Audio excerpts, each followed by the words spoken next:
Hey, we're live, finally. Welcome to the Musty Wargamers Show, Season 9, Episode 12, with the usual group of misfit toys. That's Hey, not hey wrong. everybody. Evening. How's everybody going? And I know that Dan and I are floating away right now. Yeah, it's not terrible amounts of rain, but it's coming down kind of hard. We got places for it to go. Yeah, We're dry. downstream. Just don't be downstream of Just this don't right be now. downstream. Yeah, and don't look at the radar. Yeah, it's like I shared the radar with you guys. It's like a few minutes ago, we were like, Yeah, just looking at that. Yeah. My house was shaking and everything was lighting up like it was war going on outside. Thor and his hammer was going to town. I was like, we're going to have a show tonight? Will I have power? Yeah, the lightning was kind of coming down. Yeah, it's like the gods were opening up on us. Yeah. Remember all that? We were gone for... Well, basically, I was looking at it. It was Heat Miser and Cold Miser were fighting it out still over us. So. Yeah, it's kind of spring stuff, right? Yeah, it's like 2 days ago, we had snow galore, and then today we're having rain galore. It's like... Yeah, we had snow too. You're right. Looks like we got a lot of activity in the chat so early. Yes, we do. We have... Obviously, we have Chris from Walkabout Games has popped in here. And he said, I shall return in 30. And then I have returned. Almost 30. 29 later. Cool. And then we have Crown of Command Games. We got Josh. Hello, Josh. Hey, we were Josh. chatting tonight. Yay. And he's sitting there. He's in Australia right now. He's with his parents. Oh, I didn't know.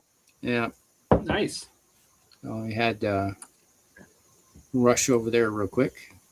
So he's not in Japan right now. He's on a walkabout right now. He's on a walkabout. That's what I wondered. Yeah.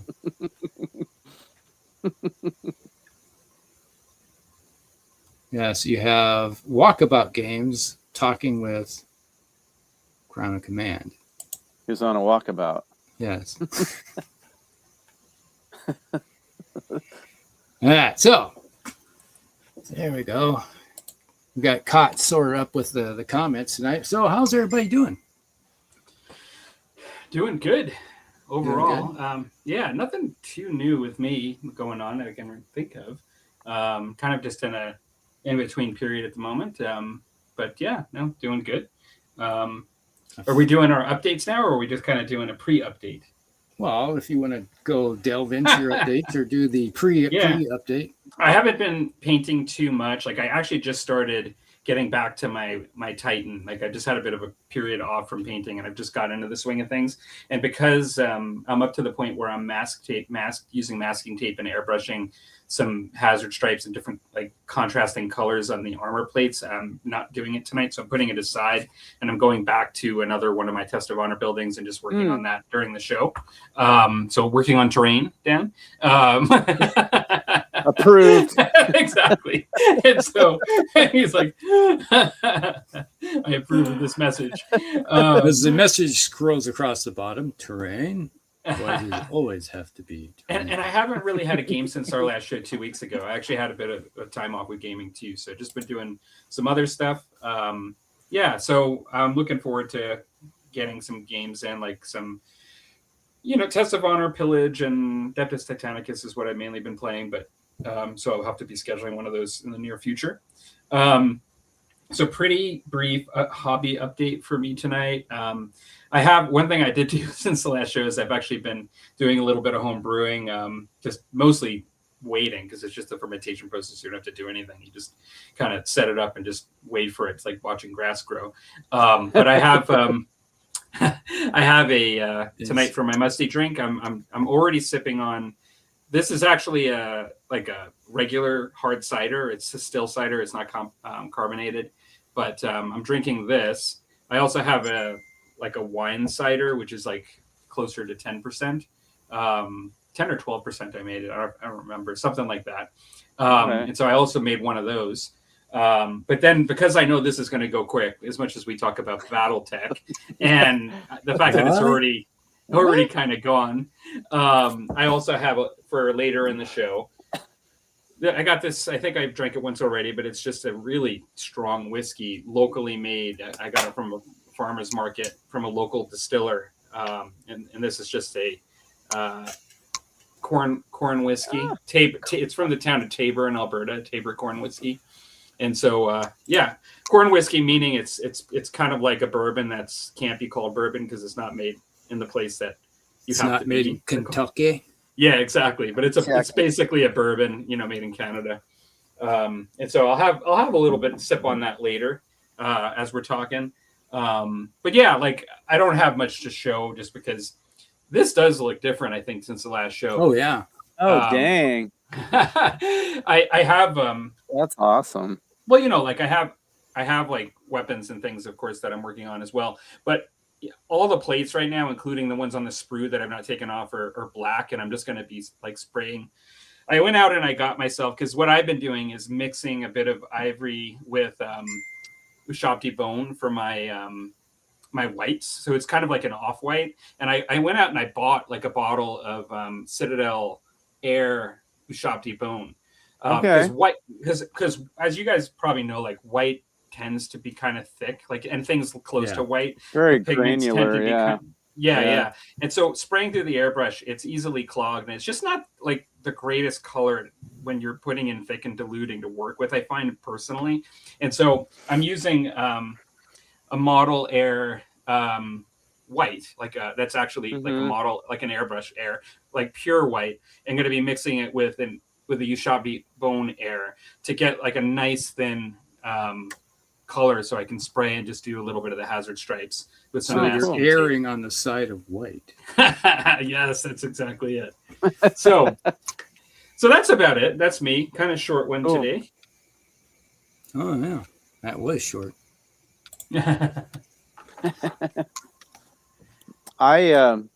I think since the last time we did a show, I got a game. Yeah, I got another game of bolt action in with Mark. Same thing, Russians, Germans on my Stalingrad table, 3rd edition, and nice. Had a good time. Even with 3rd edition. Yeah, I mean it's a game. We have fun. I'm gonna stop you right there. Just kidding. You 3rd edition and fun? What a liar? Liar. Yeah, I still don't like the same things I don't like, but anyway, but we had a good time. I mean, it was still fun. And then what else? Oh, Ben still since it takes me forever, I'm still painting on my little I can show this one. This is the one I'm working on now, which if you know Bretonians, this one's iconic. Oh, here we are. Second here. It's I mean, it's really dark, I know, but if I put light on it, it'll be too bright. But if you recognize Bretonians, that's the Citadel, from the 90s. So he'll be in the unit, and when I get him done, that'll be 20 foot knights painted. Nice.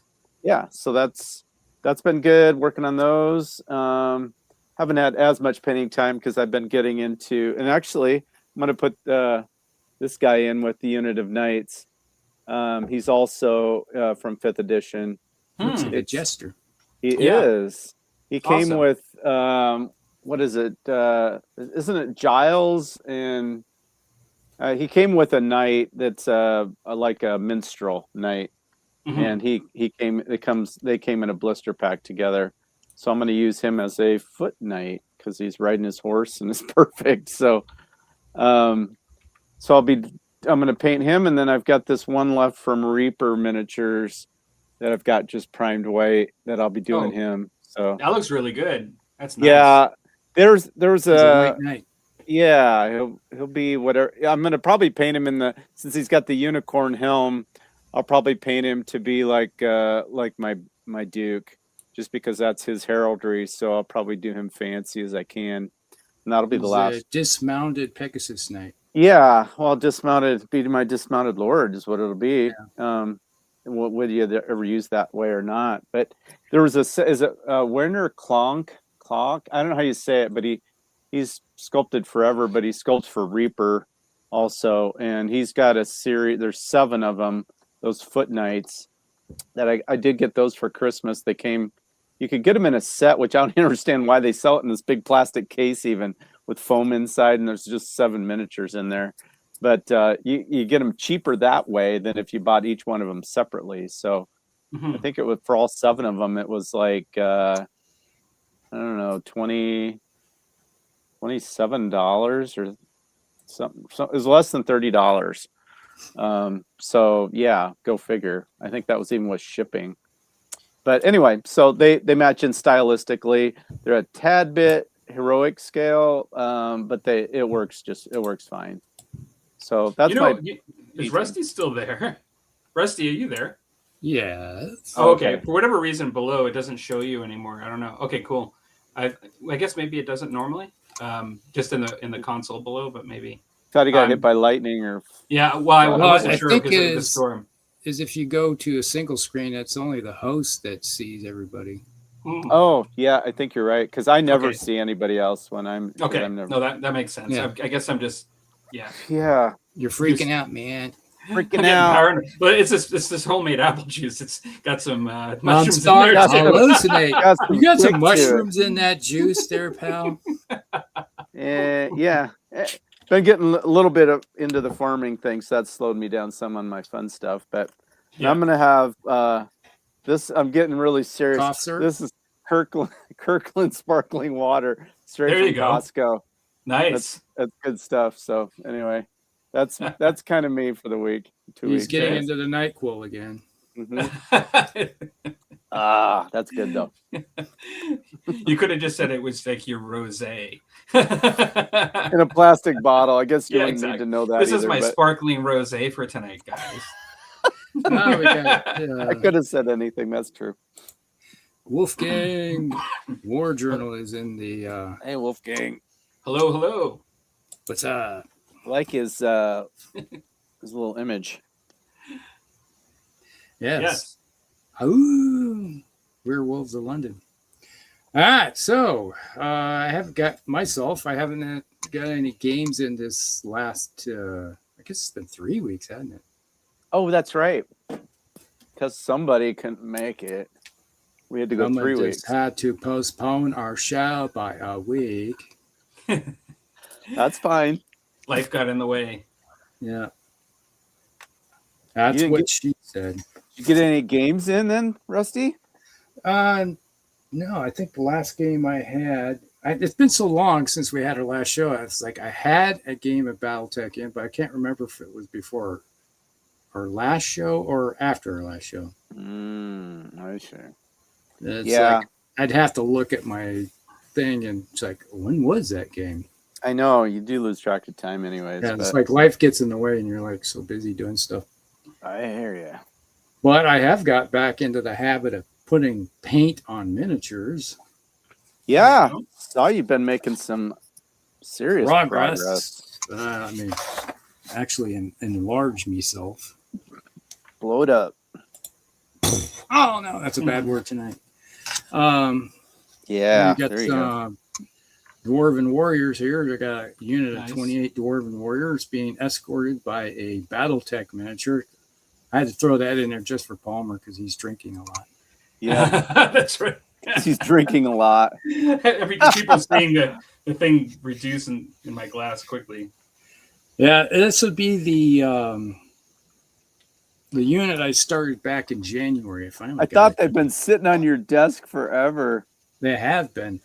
I got into the habit of working on some radios and getting stuff worked on for the last couple months, and as you can see, you got 3 radios right there. Mm-hmm.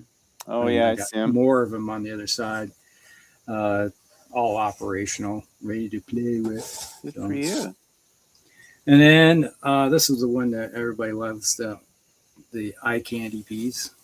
Yeah, yes. that is awesome. Anvil of Doom. I like the colors used on that too. Yeah, I saw it. It's like it's pretty sweet. I was gonna go with yellow and green, and it's like, actually, everything I've always seen is like they're blue. And the theme of my this half of my Dwarven army is blue. I guess it'd be the clan I have is blue. That's their Okay. main color. So that's why I went with the anvil having yellow and I blue. like that color of blue you used too. I mean, that's just it a little is. different. I like it. Was it Calidor Sky? Is that what it is? I think it even was. have that. I'll tell you in a second. Yeah, Calidor Sky. That's the Okay. blue with highlighted with Lothran blue. Huh. Okay. Just in case you want to know. I do. I like it. It looks good. Looks good with yellow.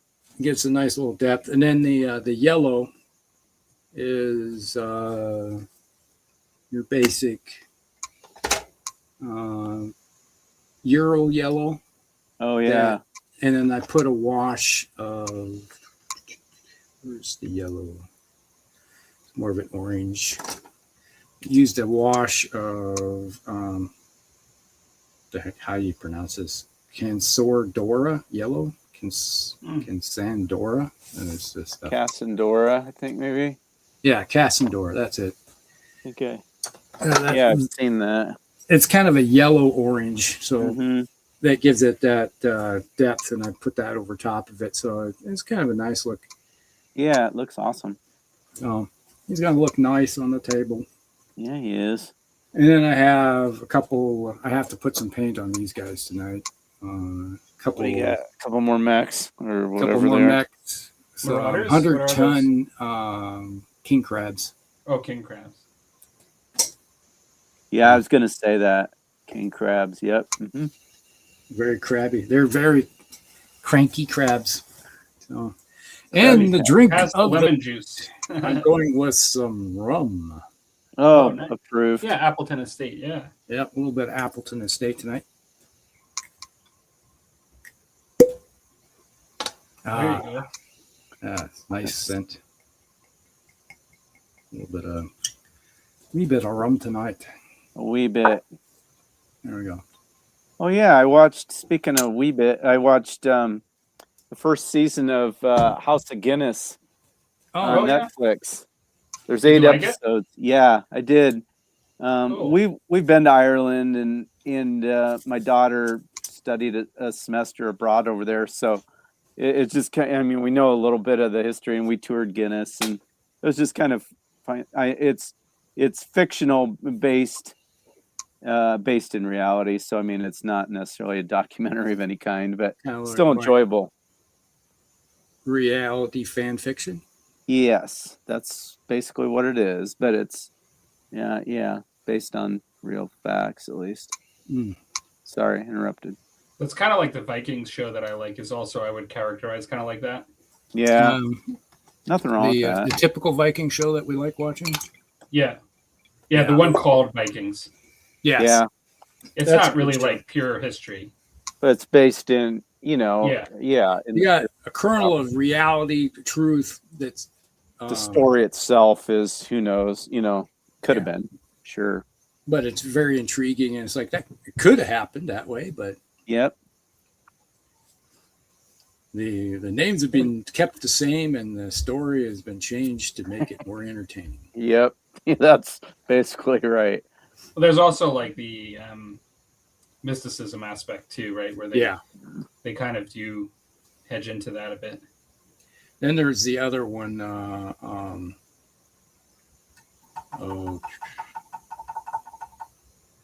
The other Viking show.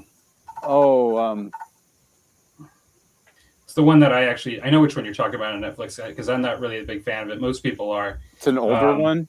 No, I think it's actually newer that we're talking about. It came right after Vikings, I believe. Yeah, they're like within a year of each other, and they had just as many seasons. Okay. Yeah. And it takes place with a lot of the same kings. Last Kingdom? Yeah, Last Kingdom. Oh, yeah. Yep. Yeah. You didn't like that as well, huh? I didn't really like that one, but most people do. It's just me. I just found it felt more like a Rambo kind of story and then I got tired of him like always winning and then like losing and being reduced to nothing and like becoming a lot and then like being reduced to nothing again. In the first couple seasons, it was just kind of tiresome. I just didn't really enjoy it that much, but I actually found most people like it. It's just me, probably. No, yeah, my wife preferred that show over the other Viking show. Mm. So she would watch that one, and she couldn't get into the other the regular Viking show. She didn't. Yeah, it wasn't her thing. Mm-hmm. Maybe it's all the gore. Bring on the gore. Yes. So, do you want to do comments before we get into the first too topics? long. Let me see here. I did put in the topics of the night, and Chris had said his thing was Empress Miniatures, Brigade Games, Full Metal Miniatures, Flags of War. Oh yeah, Flags of War. Yep. And he's painting 3 Panzer I's for the Spanish Civil War. Oh, nice. Cool. And then Wolfgang said tonight painting 15 mil Space Troopers for Xenos Rampant. Oh, cool. Bug That is hunt. cool. What are we doing? Just another bug hunt? Yes, it is. cool. Starship Troopers. I heard that they're going to redo Starship Troopers, a new edition. Oh, really? Oh, I yeah. hadn't heard that, huh? Yeah. It's supposed to be more towards the actual book. Okay. And I read the books, and it's pretty good. I like the book a lot. The animated series was more like the book compared to the Starship Troopers movie that came out in '97, I think it was. Yep, somewhere right in there. Yep, sounds about right. I remember the movie came out, and it's about the same time my daughter was born. So That kind of shut things down. I did get to see it in the theater because it was like, I have to go see this movie. I remember when it came out, but yeah, I was doing the same thing, kids and stuff, so I didn't. It's amazing how kids get in the way of everything, don't they? Yeah, they make life better, though. Yeah.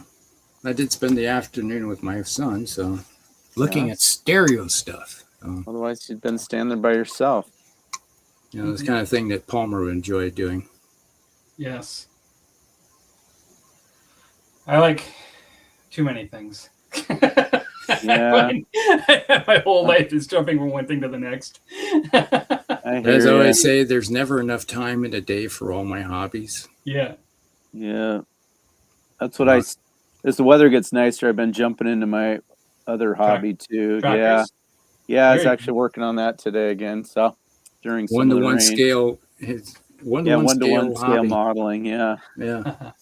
Yeah. No, that's okay. All right. So on that note, first topic of the night. Here we go. Topic number 1. Some of our favorite companies that may not be known to the general public. So there's lots of different websites and companies and sculptors and you name it that are in the fringes that if you're not really spending a lot of time seeing things, you never know what's going on out there. Yeah. Well, and every once in a while you'll see a Kickstarter too. Especially there's several. I think one of them's a German guy. There's one of them's like Spanish, I think. But they they'll release these old school style sculpted. I mean, and they're made to like blend in with the 80s and 90s GW type or anything like in that range. And they're releasing in full metal, but they're in many cases they're just doing like the one run, and the Kickstarter will you order what you want, but boy, some of them are just like super gorgeous. They're not cheap. You're not gonna do it to save money, but it's really cool, and it's amazing what the talent that's out there. And these are just people freelance doing it on their own. Is it 3D stuff that he's doing then, or? Yeah, Sculpts? Yeah, they're actually he's hand sculpting with green stuff, and and then I don't know how they're getting it done, but they're casting the miniatures, or he's got somebody doing it or whatever. And there's a couple of them. I guess I didn't post links on those, but there's just a couple more now here in the last. It's like his third or fourth. There's several different people. They've had multiple about every year or so, or every 8 months they'll release. They've got like this one. He just came out with a set of zombies, and you could pledge for just the command group or what. And they're very, very cool. They're literally hand sculpted metal miniatures that are in the style of the old metal zombies from GW or anything from that time frame, and just really cool stuff. But I think they're fairly expensive. I mean, they were like, I don't know, maybe $5-6 a miniature, which would be well in line with a small print run and somebody doing it on a small scale. I mean, they're not too expensive for that, but like to get all 20 some miniatures, in some cases it was $100 and some, and then shipping and from Europe, but really cool stuff. And if you are in Europe, you don't have the shipping problem we have. So yeah, within the EU, it's just that's like going from shipping across the United States. Yeah, not that expensive. But I think what started it for me, I was talking to the guys before the show, was it's funny, and it's probably, it seems like with the change of the seasons, and then, I'm not old, but, the age I'm at, you get a little nostalgic once in a while, and you start, remembering and looking through some of the first miniatures I used to have that were from these other companies. The companies are gone now. And you're like, oh man. Well, one of the things was, one of the first miniature companies I really got onto back in the late 80s, early 90s was Raul Partha, of course, in the United States. Pretty huge at the time, so you could easily find, the miniatures, and you could order direct. They had a nice catalog you could order, and they'd send out. I've got probably 3 of their catalogs I still have. And I started collecting a goblin army, a bunch of trolls, and then when they went out of business, I remember hearing they were going to go out of business just by dumb luck. So I placed a big order, but like I'd like to have some more. And so I was kind of watching for, there you go. So I was watching for stuff on eBay, and Bob Ollie is the sculptor that I really enjoy from that Raw part. I love his goblins. I love his ogres. I love his trolls. He did some dwarves too, I think, but he did lots of things. He did my Beastmen. Okay, yep. Well, he did Citadel. He was with Citadel too, right? He was with Citadel too, absolutely. And so anyway, yes. Any specific models under the Raupartha Legacy? Raupartha Legacy is actually, if you go into like the trolls or ogres, you can actually find a bunch of the Bob Ollie stuff, and it's pretty darn recent. Yeah, and they have a lot of their stuff shows painted examples. And then if you scroll down lower, you can find where you can buy units of 6, and they're like $42. It's pretty decent because these are out of print. They were. Yeah. And what he's got a Facebook page, so you can kind of see what's going on. But originally, when Raupartha closed down, some of the Raupartha people broke off then, or took the rights and created Iron Wind Metals. And then this guy, I don't remember exactly if he was part of Iron Wind Metals or if he was his own thing, but he's doing this like literally in his own garage, and since they can't do all of them themselves, a lot of them, I think they have the molds and they've got the rights, but they're slowly bringing them out, and he's picking and choosing and bringing them out and putting them on this website here, and he's kind of in charge of it. And so a lot, and every few days, if you're on his Facebook page, he'll show, we've got these, back in the lineup, and he's even got a program where you can paint them. I'm not sure exactly how it works, but that's how he's got so many painted examples and he credits the painter usually. Yep, down below. I don't know if he sends you the model, you keep it, but you send the picture in, or how that all, or if you send them back, and he pays you in miniatures. I don't know, but it is a really good way that a lot of the models are shown painted to a really nice standard, which helps you see them. The website's well organized, the pricing is pretty reasonable, and it's a place to get these dudes that you cannot get anymore. He's released some of I think the Frost Giant just got re-released. It's very active. He had record sales last year. He's only been doing it a handful of years, but it's going gangbusters, and he's located somewhere in the United States. I can't remember where. Did you see, where were the Giants at?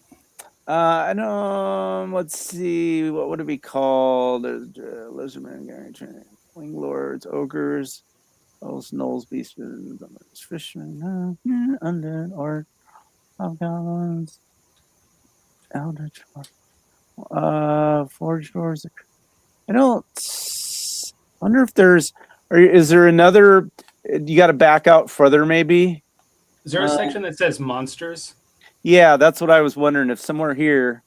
Because I think there is, but I could be wrong. That's what it was maybe under the products tab on the very top where it shows products. It might have one that says monsters, but I'm not sure. Because I know I saw what he just did re-released. I believe it was the Frost Giant, and there were some other ones too. And now I don't remember how to get to this. Also, yes, I was going to point out Thunderbolt Mountain Miniatures, which was Meyer. Is that the sculptor? He had his own range at Thunderbolt Mountain Miniatures for years, and he's got some great stuff that he turned over to Raw Partha Legacy, and it's available again. Oh, those are pretty nice sculpts. Yeah, a lot of good. Yeah, this would be stuff you would use for like role playing then. Oh, you could use it for role playing, but what I was originally doing back before I committed to, I was going to use the Citadel Bretonians, and then at the time I wasn't as taken with the Citadel Goblins, but and they were, I thought, so expensive. I was younger, and they're still expensive, but the Raw Partha ones were way cheaper, and I just loved the sculpts, and so I have a bunch of those, and I started painting them back then, but I never returned to it. But I'm itching to get back to that, and it always kind of bummed me out because I pulled my box out to sort through what I had, and I'm like, ooh, I really need like a couple more units of hand weapons, just a couple things here and there. And so I, through the years, been watching on eBay, and I picked up a few, but now that stuff is so out of sight priced. But yeah. It's interesting they refer to it as 30 mil right there. Yeah. I usually think of the older stuff as 25 in most cases. Well, but it is 20. He's in a different menu here. This, I believe, is the Thunderbolt Mountain tab, isn't it, Rusty? Yeah, and because what is his name? Somebody in the comments maybe knows. That famous sculptor, isn't it Meyer? Is it Tom Meyer? Tom Meyer. Yeah. I'm not sure. I think I think it is. It sounds right. But anyway, he started in the last few, maybe 4 or 5 years, maybe since COVID, he's been sculpting these fantasy ranges. And they are gorgeous, but they are the larger sculpts, which would work with modern Citadel miniatures. Yeah. Closer to that. Where like the Raw Partha armies that they were doing in the 90s are more like they call them 28s, and that's pretty accurate. Yeah. Yeah, like this dragon was sculpted by Tom Meyer. Yeah, there you go. That old Bretonian you have is closer to 25, right? Yeah, he'd be like maybe a heroic 25. I wouldn't probably call him 28 quite ish. Right. But yeah, that's the thing. They just look a little smaller than the newer. Yeah, he's a little smaller, and he's really a compact sculpt. But he was sculpted by the Prairie Brothers, which I have a lot of love for those guys. And just to finish up on the Raw Partha thing, you can get Raw Partha miniatures at Ironwinds Metals. You can get them at Raw Partha Legacy, and then you can get still others that are unavailable here at Raw Partha Europe. and I haven't tracked down how that worked out. If it was, I always understood it was just their distributor over there, but they've got the full range of Bob Ollie goblins. Yeah, I know that they don't have them on Rawlpartha Legacy or at Ironwind Metals. They have just a couple of sculpts of the goblins, but the whole range is available in Rawlpartha Europe. Giants. Here we go. There you go. See, look at them. I mean, get out of here. I have some of those. I have some of those already. Out of here. This is so, I mean, that's awesome. Yeah, I have there's Hecatron on the middle left. Well, now bottom left is the fire giant Hecatron. Next one's your go down, that's Rusty. Frost giant. Or right to the right. To the right. There. Hecatron right here. No, next one over. That's Hecatron. That was Hecatron. And but you have this one though, right? I have that one too. I painted him up as like a hill giant. I didn't paint him up as frost giant, but yeah, that's him. But I mean, that's not too bad. $30. I mean, sure. I mean, it would have been way more than that trying to buy it in the. I paid more than that. I paid more than that to get them. And it's all, and see, they got a nice painted. That's well painted. I mean, yeah. A lot of times they're just. And they got multiple versions. They're gorgeous. Painted. Yeah. It's a great website, and sounds like he ships out. And then there's a place I saw on the website too that you can go in and you can buy some. I forget what he calls them. It's basically like if there's maybe some slight defect, but he sells them at a discount instead of just remelting them down. He'll sell, like it's minor, like you could still put them in a unit type thing. The Cloud Giant is probably one of my favorite, if not my favorite. That's probably the most class. He's up there too, Rusty. He's if you go up to where you were,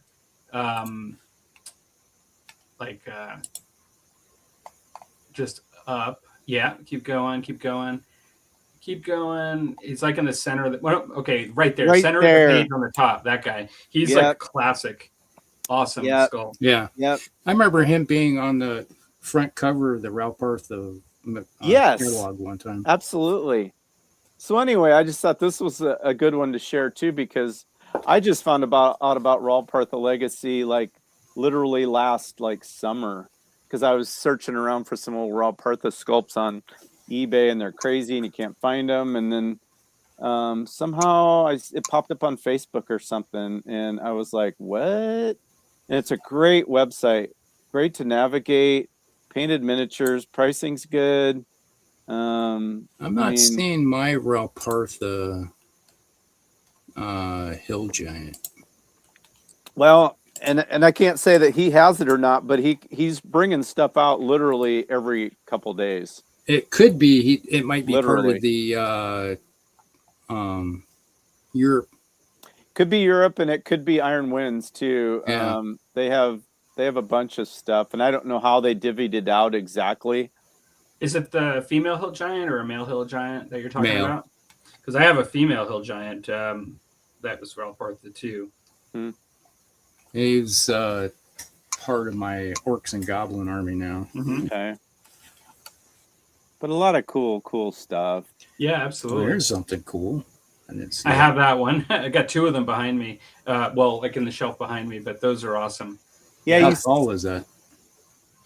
Oh, I'm just looking at, because I could just grab it. It's only $18.95. I mean, it's not bad. What the heck,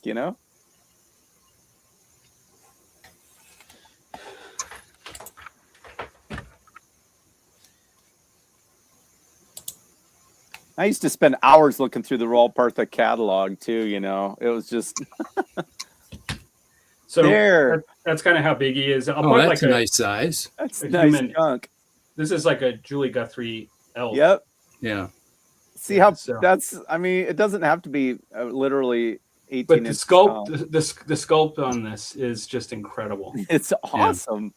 Do you know who sculpted that by chance? I don't. I don't offhand. Okay. This one I don't. Always wish a lot of companies don't credit their sculptors. Yeah. I always wish they would. Two of them. That's awesome. One of them has. It actually came with a different. They have two different weapons here. You see? Oh yeah, like a mace and a sword or scimitar or something. I believe it actually came with choice. Okay. What are you using them for? Well, I was going to use them for a project from a really long time ago. Oh. Now I'll probably use them just as fantasy miniatures with these guys and like my trolls that I showed, like, you know, my Julie Guthrie stuff. Like I just have an old Hammer collection that I could use for skirmish games and stuff where I could use them for anything, right? Right. Cool.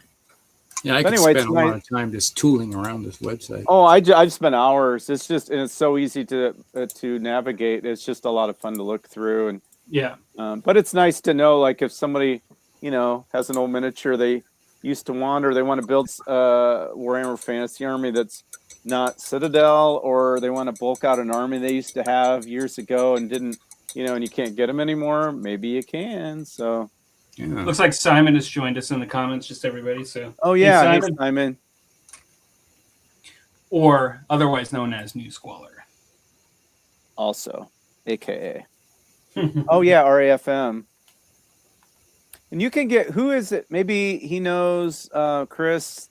Who has RAFM's rights? I just looked that up the other day, because you can get their miniatures through some, and not all of them.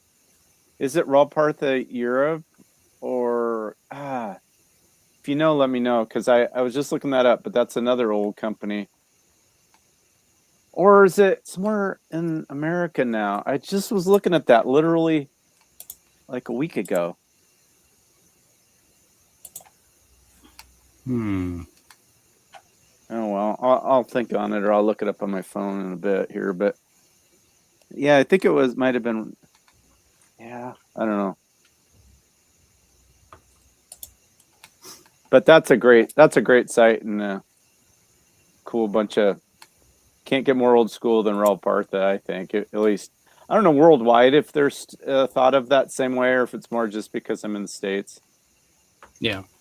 But either way. A while back, I was when I was looking at all my Empire troops, because I have and some of my High Elf army, and oh yeah, we were looking at that, Rusty. Remember? Yeah, it's like after that I was looking at I think it's the Europe version that Rawpartha has a lot of the miniatures that went into my army. Yes.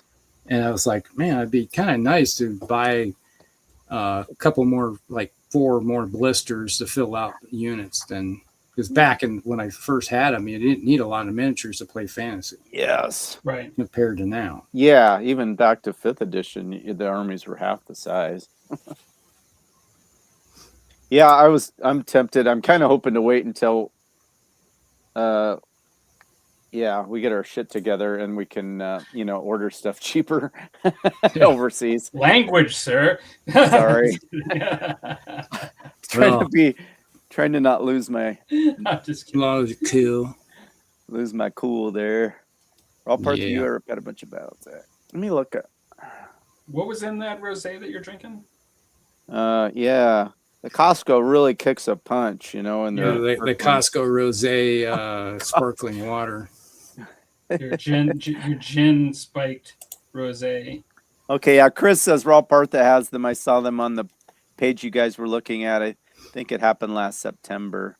Okay. Yeah, I think it was fairly recent. That's what I was thinking too. So anyway, that's good news for people finding those. And is it Merleton, or who is it that has Grenadier now? Because somebody has the entire, well, I don't know entire, but has a big bulk of the old Grenadier lines. And I was looking through there, and I'm like, oh my gosh, I have some of those miniatures. That's so crazy.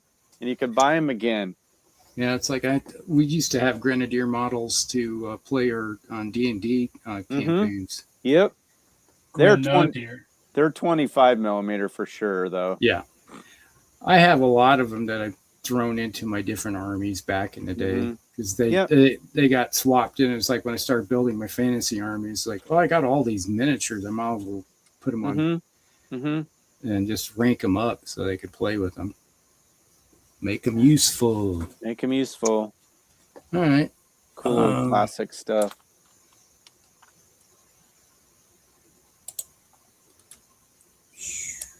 Let's see here.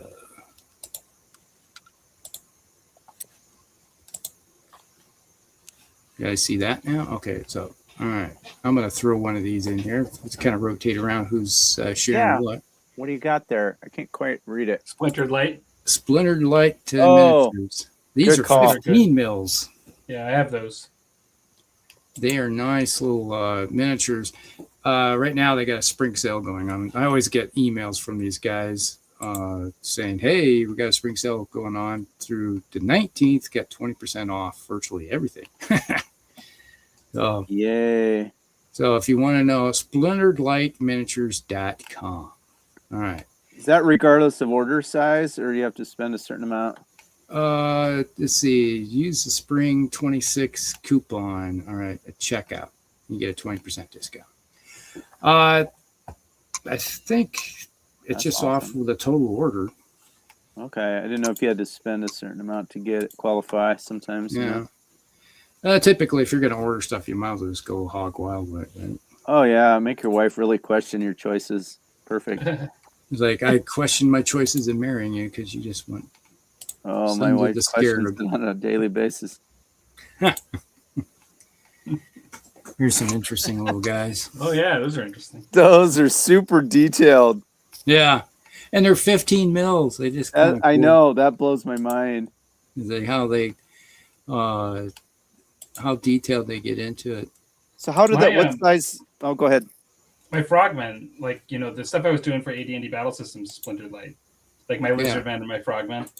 Oh yeah, that's right. Yeah, they are really nice. Packs do they come in? I think it's 12. That's what I was thinking. It was. Yeah, it's 12 miniatures, 4 different poses. So you get. That's nice. What's the pricing on a pack like? $9. $9. If you got 20% off, now you're getting $1.80 off that. Good gravy. Yeah. You're practically giving them away. You're almost making money by buying them. Yeah. You're making money by buying them. That's like, I'm sure that'll be something. Speaking of what our wives would think, that'll be. I'm sure they'll just fall for that. Yeah. For some reason, they're not a good businessman, obviously. They're unable to find target host. What the heck is going on here? Now you got in trouble. Yeah. All right. Let's go down here to their actual fantasy section. Go to the undead. It's okay. Magic abusers. So if you want to get some vampire lords, there you go. When we played Armies of Arcana. Yep. You've probably seen some of these guys. Yeah, I was gonna say it even looks familiar. Definitely the style. I mean, I recognize that's what we were doing. Yeah, you were using the Essex miniatures. Yeah, like Normans or something something like that. Yeah. Yeah. And it's like they're for the little guys. They got a lot of detail for so much detail for a 15 mil miniature. Yes. Oh, absolutely. That's impressive. And, all kinds for personalities. This would be like your leader types for units. Yeah, that's good stuff. And let's see, they have core units. Here we go. Skeleton infantry. They're nice, bulky. Sometimes the 15 millimeter, especially when you get into the undead, they're like little. I mean, they're just little spindly. Yeah, they have a tendency to want to break off their bases, and they make them bulky enough that they're resilient to stay together. Yeah, those are sturdy looking. So I have a lot of these little guys. It's like, here you go, skeleton cavalry. Mm-hmm. And I think you get 6 in the command of the pack of these guys. Of the cavalry? Yeah, you get 6, 3 different poses. Okay. So that's pretty dang good. Yeah. So that's not too bad because you're basically getting 12 models because you got the mount and then the person riding on it. Yep. Yep. And they are metal. Yep. And let's see. You can get centaur skeleton archers. like you should be able to, obviously. Yeah. Anything. It's like it's a skeleton, man. It's like you can fill out your army with anything you want. Yeah.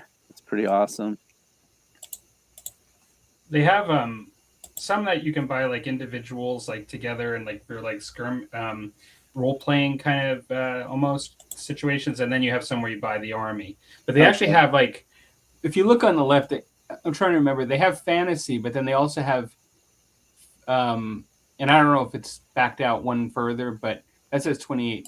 Oh no, dungeon crawl right there. If you go forward, just where you were, or even right there, they have dungeon crawl and RPG, which I don't know if you've already hit that because I was painting Rusty. But in the very top, on the second one down, it says dungeon crawl and RPG. So if you're, and then like you could do like these are all encounters, and so and so like there are character sets they had there, and then like here even.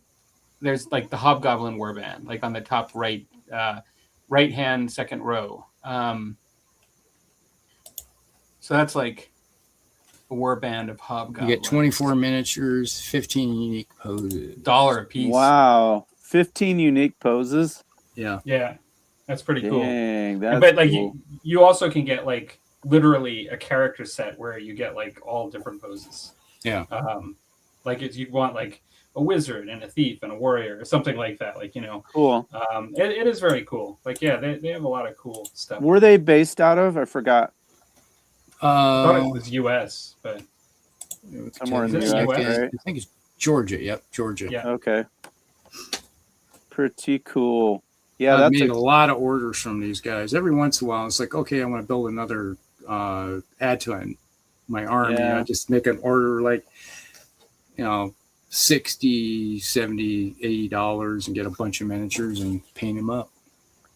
I know I've had stuff in my cart before and just never pushed to send just because I got too much going already. And then the nice thing is if you go into the fantasy section, you can order army sets too. So, Okay, especially to get you started. Yeah. It's like if you want to go orcs and goblins, you have all kinds of stuff. Where's it at?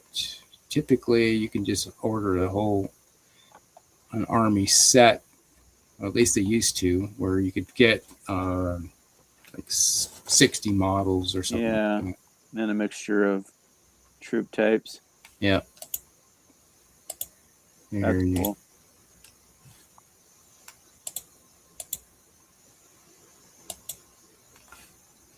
Let's see. Then they have critters. You want 50 mil critters? There you go. There you go. So if you want to run around with some elk on the table, yeah, it's quite a variety of stuff. That's pretty cool. Pack of dire wolves come flying in out of nowhere. Chomp, chomp, chomp. Like they do. Random assortment. Giant weasels. Jesus. Komodo dragons, lions, bears. Oh my. When they start running out of ideas, I suppose. Hey, we haven't done giant weasels, have we? Nope. You're not going to weasel out of those, are you? Yeah, weasel out of those. Get her done. And then they also have 28 mil stuff. And okay. I never really looked at their 28 mil stuff because I was always there for 15. Like here's a 28 mil starter set. Army of Darkness, Army of Light, 20 mil stuff. Huh. And I think they have basic, no, there's phase, hedgerows and heroes rule book. Okay. Sounds All great. right. Giants, lords, dragons, ice dragons. Like here's your ice dragon. Oh, cool. Is this 20 mil? Yes, 28. Or 28? Okay. Yeah. Oh, a little spendy, but yeah, that's a lot of metal there. and here you got the Heroes and All set, $350. All in. All in. You get everything. everything they have. Yeah. And that right there is almost like your burros and badgers kind of thing going on there. Mm-hmm. Yeah. Yeah, that's pretty sweet. Kind of like the frog. Yeah. Oh, that's awesome. It is so cool. Yeah, it's like I first learned about these guys. They were at I think it was Gen Con one time, and they had a little booth showing off their stuff. And I was like, oh, cool. Yeah. And then they have a line of dragons. Here's a red dragon, $35. I like that. That's what I picture as a dragon. Yeah, smog. Yep. Chompy. Chompy. Yeah, you got something you want to share there, Palmer? Sure. I got a couple things. I think I can share a screen here. Let me just see here. I remove from stage, edit editor. Are you still sharing screen? He is. Oh, present. So if I click on present, I can share screen. So I'll try sharing something here. I mean, I have some websites of just stuff that I like, but then not always stuff that you can still get. But I have some stuff that you can still get. I guess it sounded like we were supposed to be doing niche things that people might not hear of and stuff. But I'll start with the most niche first, just to stay in line with that. You can do anything. Yeah, sure. Okay. Well, I'm gonna go quick, and I'm gonna start with these. So I've talked about these guys, and these are not like they might be useful for like generic rules, but they also have their own game. Mm-hmm. Can you see or no? Can you see? Yep. Yeah, I can see it. So this is World of Twilight, and I really love these miniatures. They're kind of very unique. I like that. That's so cool. Yeah, like it's just a lot of people. Sometimes people like think of it as like Dark Crystal, yes, esque. Yes. A lot of times people think that way. Like they have stuff with like. These are some of the really flashy ones with like creatures. Like they're just like the guy. There's different races of humanoids, but then there are like these are like also creatures that you can fight in of themselves and use as things without a rider. But then also, but the thing is I actually kind of like to play the game. But to be honest, this is something that I just kind of like to collect. This is the one without the baggage train, or the guy with the baggage. Without the rider, yeah. It's the same thing, yeah. But like you can, they have starter sets where you can get like all the characters and things of the different races. But then they also have where you can get like just individual special units and stuff. But like there's a lot of personality in this. Like like you have all these like little things too that you can use, and like that's this so is cool. A fisherman here. There's just it's all like the person that made the rules and does all their own sculpting. Like it's a one-man show, like they do everything for this. I love that. Yeah. And I just, if you kind of just want something really different to paint and just kind of immerse yourself in this different world, it just has a lot to offer in that way. It's just a lot of fun. This is they metal miniatures? They're all or resin?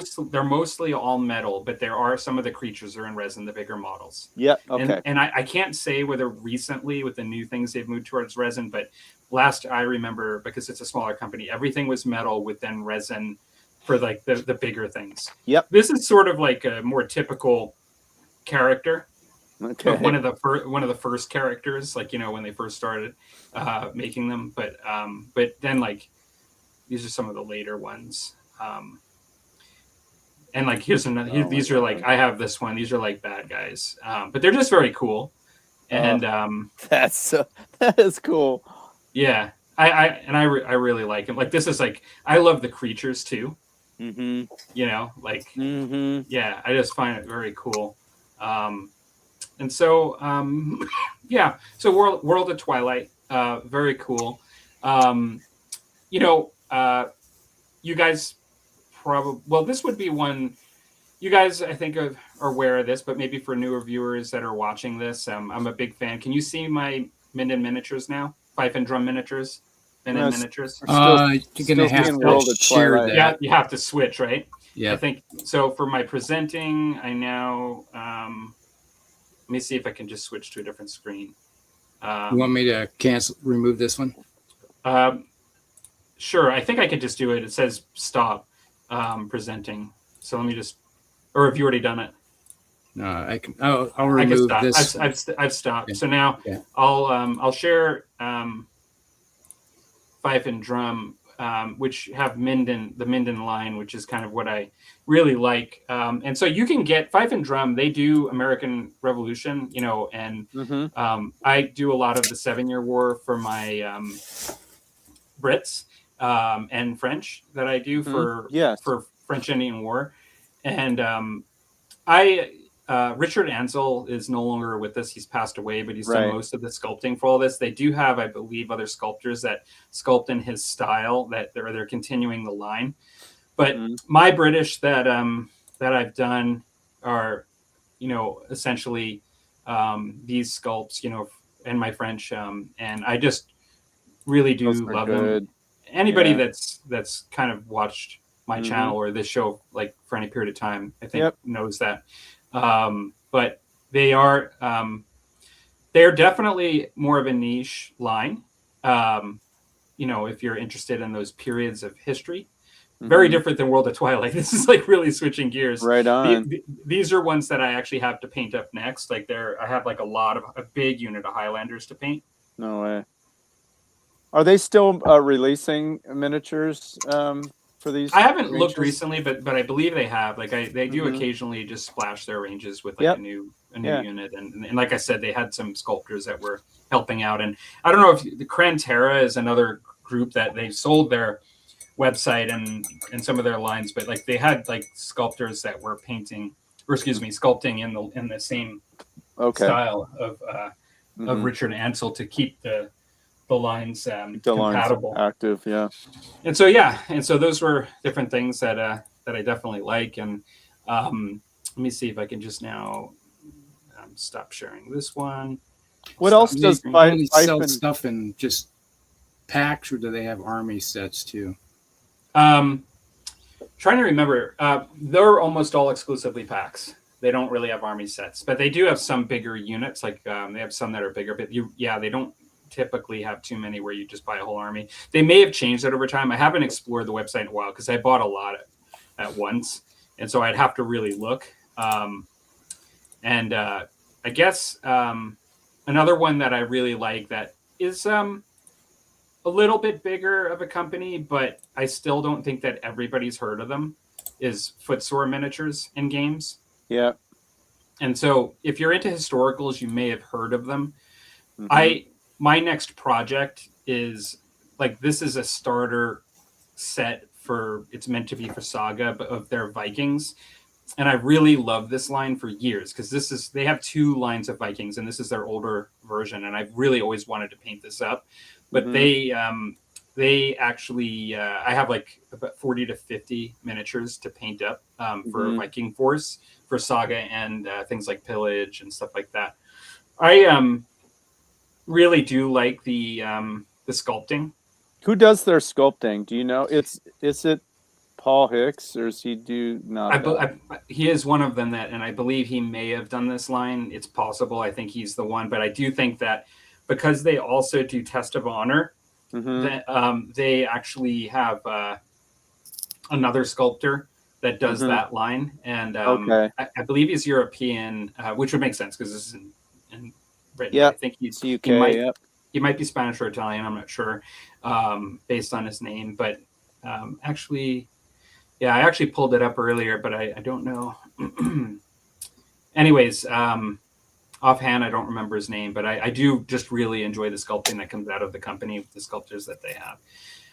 And like lastly, the only other thing I was just going to mention, and this it's a little bit off topic. I'll just stop presenting there. The last one that I was just pulling up was these guys, or this one. These are just ones that I really enjoy. These are like we were talking about old miniatures, and this is the Lost Minis Wiki, and I don't really think you can get these anywhere. And that's the thing, is this isn't a store. And so these are just miniatures that I really enjoy. They're the Fantasy Personalities by Julie Guthrie, and I've shown them on the channel. They're just everything is sculpted, and that's somewhere out there. Yeah, like this is an elf fighter, and I just really enjoy her sculpting. Like I just find like the face and everything here. Like this doesn't even do it justice. Like the eyelids and stuff. When you just get in really close, it really. So this is late '80s. But is that Raw Partha? This is. Did I say Raw Partha? I apologize. I meant Grenadier. Oh, okay.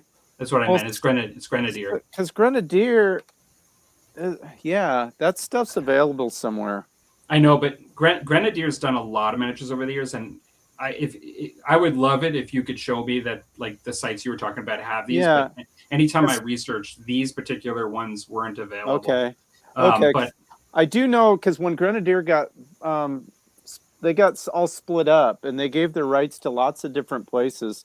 I was just watching a thing about that this week, and I can't say, like you said, if it's these particular miniatures, but yeah, I can do some looking. Julie Guthrie has been doing some sculpting still over the years, and she did sculpt for what's the name of the company that you got your Bretonia Knight from? That was the one where he's like more movement oriented that you showed. It was Reaper, I think, Reaper Bones, or Reaper. Yep.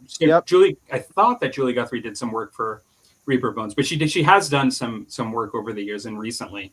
But I don't believe this line you can buy anymore, unless you just get it like through eBay or whatever. Okay.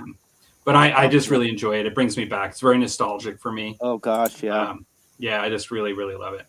So those are kind of like mine. Like most of them, these are ones you can buy, but except for this one. So let me close that. Stop screen. Okay, Rusty, you can click out. Oh,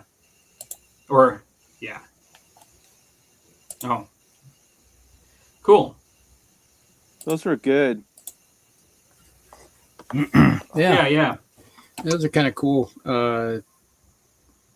The World of Twilight, that's classic. Like that's, those miniatures are their own thing. They're so unique. It's true. A lot of character. Really cool. Yeah, I love it. Let's go jump through our comments. I think we got a few here. Sure. Wolfgang said offensive miniatures for World War II. I've never heard of offensive miniatures. Oh, yeah.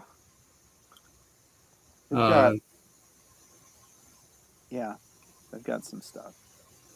Yeah, it's not. Never heard of them. I'm surprised. Yeah, it's like usually it's the big ones you always hear about. So it must be a fairly small company that. Yeah, it is small, but. And Chris said, "I'll be right back." Got so many Raupartha Shadowrun new Squallers in the house. All right, so many Raupartha Shadowrun miniatures. And that's the thing. Is like if you were big into Shadowrun role playing games, I can imagine collecting up all kinds of those miniatures. Mm-hmm. And that's the nice thing about Raupartha is that you can get so many different model types over the years. Yeah, they just went very pretty prolific. wide in what they for the role playing games. Yeah, I had a lot of sculptors putting stuff out for them. Iron Wind is now owned by Catalyst. I don't know if that's a good thing or a bad thing. Okay, I didn't know it was owned by Catalyst. Yeah, they bought it out here recently. Recently, okay. Yeah, it's one of those things where, depending on how you talk to you, like some people think it's a bad thing because they like the idea of having a little bit of competition, but main thing is I want them to survive, though. Yeah, you got a little bit more pocket money. Catalyst on it. Long as sometimes that happens, though, and the other company seems to just kind of throw them under the bus. Though every once in a while I've seen that happen. And some of the comments I've seen was that some people are worried that Iron Wind, a lot of the models will go disappear. Yeah. Because Catalyst, we don't want competition for our plastics that we have, so we're going to erase a lot of the. That would be a concern. Well, time will tell. Well, and you know, there's almost nothing you can do about it because people are going to still want to play the game, so they're just going to buy the plastics. Yeah. I mean, like Right. a lot of people like the plastics better, but it's just for the ones that wanted the classic. As long as they give you a heads up so you can order before they, or something. Or you know? do the old Games Workshop thing where it's like, hey, we're going to do a special run of this model. If you want it, it's going to be a limited run for a period of time. Get Right. it if you can. And granted, maybe it's not a good time for you or you miss that heads up, but at least hopefully you get a heads up. Yeah. Yeah. And Chris says, I'm back. Yay. And we did talk about Ratham there. Was it Go to D&D? Ratham. Yeah, they were advertised everywhere in the role-playing magazines and stuff. Yeah. I think it was Europe Ralpartha who were talking about. It's like Europe Ralpartha has a lot of the different sculpts. And when I was looking over there, some of the stuff I was looking for was over there. And I was like, oh, man, because it costs a bit of money to get it shipped over. I know. Well, if you ever get really serious about wanting to get something, we could at least order together.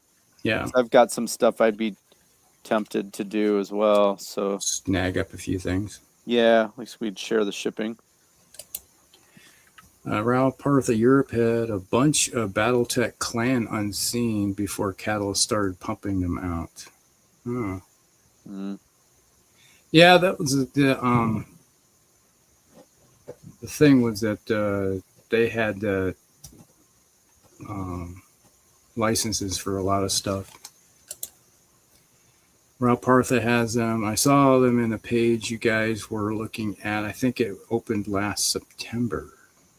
Happened last September. Okay. Okay. Yeah, he's talking about the Ratham, I think. Yeah. I got Grenadier Shadowrun miniatures, minis too. Ah. Yeah, and Ralpartha Europe also has Shadowrun miniatures. It's like the when the licenses were being bought out and spread out. It's like, okay, I want this line or this line or this line, and they just kind of like went their different ways. Okay, here's where I was seeing Black Arrow Miniatures has a lot of Ratham. Black Arrow? Yeah. Okay. Yep. They have a whole section. I don't know if it's, or no, maybe they don't have many. That isn't it. Sorry. False alarm. That wasn't it. The guy I know here in British Columbia had one of the main Ratham sculptors, Bob Murch. Pulp. Oh, yeah. Oh, yeah, Bob Murch. Yeah. He isn't, am I wrong? Isn't he also the founder? Like, I thought, who's the guy that, I got probably getting the names mixed up, but wasn't there, who's the Foundry painter for Foundry? I think it's a different name. Yeah, I don't know why I was thinking Bob Murch, but I've heard of Bob Murch for sure. You're right. Yeah. I think it's Ralpartha Legacy I think that's what Chris or somebody up here said that. I think that is where they are releasing a lot of Ratham miniatures, and he's probably like, yeah, I just said that. Why don't you listen to me?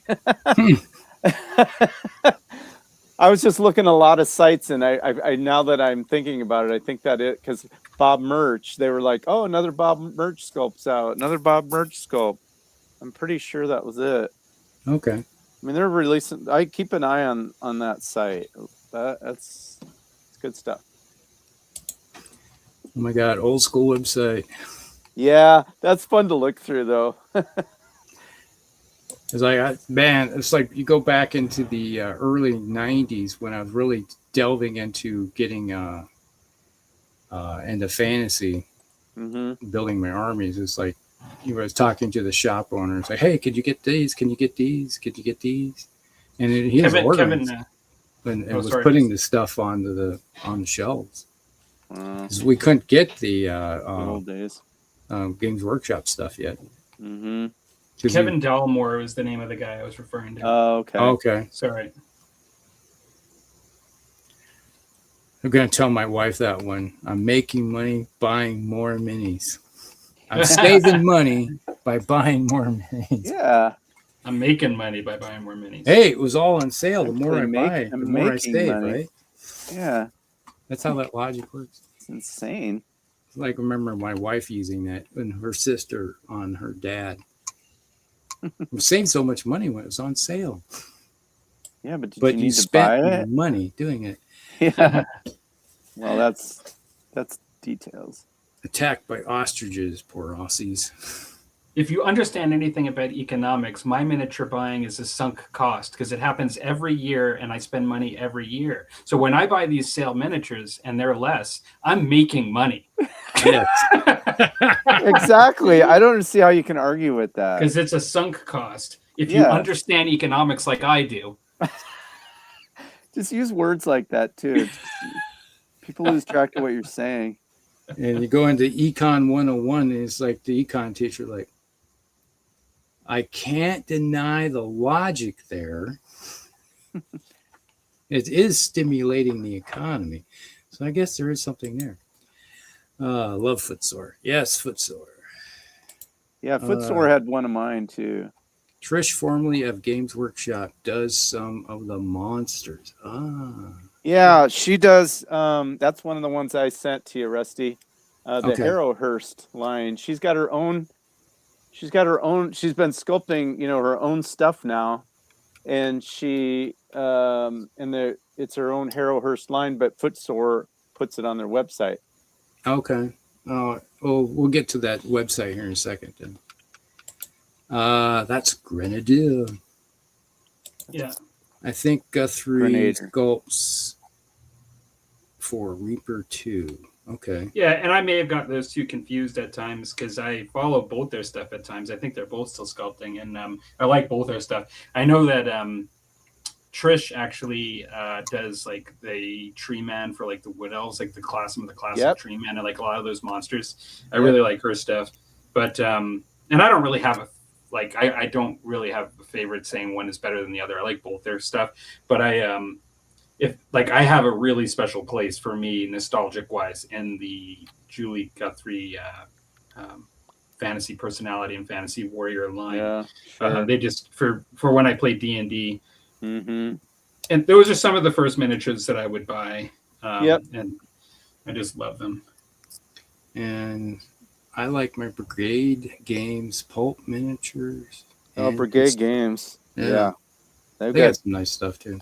I like their American War of Independence stuff. That's also sculpted by Paul Hicks. Okay. Fantastic. I have a bunch of them that I'm dying to paint.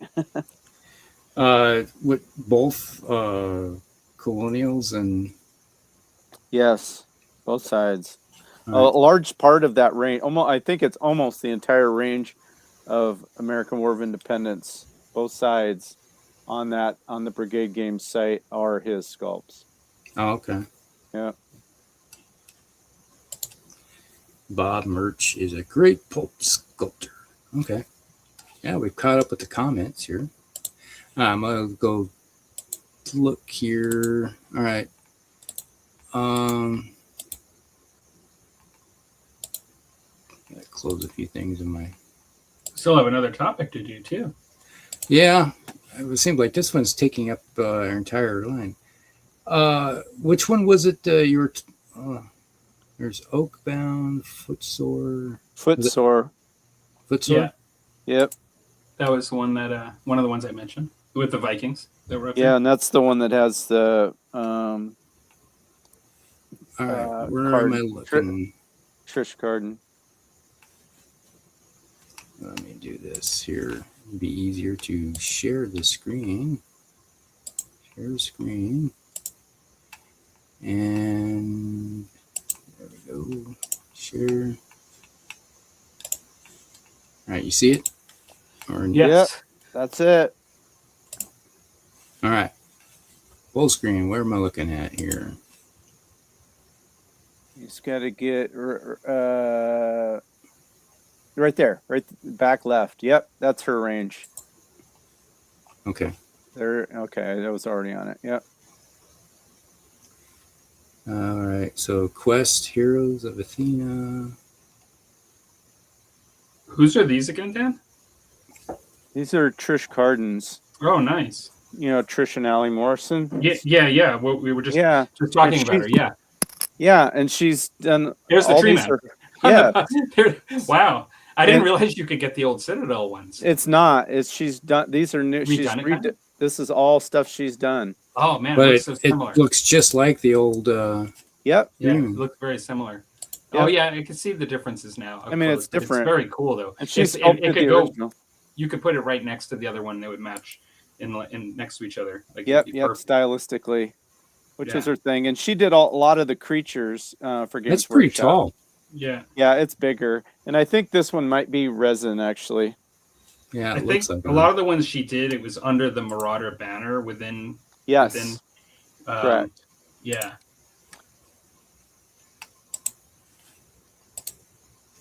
And here we go. This one's kind of cool. And she's actually painted these as well. Cool. And then if you go on her Facebook, she's got a Facebook page, and she'll show like in progress, like how she builds the armatures. She'll even show like how she sculpts the scales on a dragon. She'll show. Nice. I mean, just it's like you could see she's living her best life right now. Like she's just doing what she wants to do. Yeah. It's like ugly looking. Cool. I know, how cool is that? Are you kidding? Yeah, that's awesome. Yeah, you got some really good detail. When you paint that bone, that'd be like, oh man, that'd be a fun one to paint. Like, yeah, really just spend the time making them. And there's the second page. These trolls, man, that's kind of cool looking troll. Yeah. Yeah, good stuff there. So she's still, still at it, doing the magic, Second page. Ooh, more trolls. Got a troll hag like right here. Yeah. You can get the set of 3 of them there as on sale for $22. Oh, these must be smaller. Or how tall are these? Pounds or bucks? Is that in pounds or bucks? Look like dollars. Yeah, I think it's converted to US dollars. Yeah, that's really good. Yeah.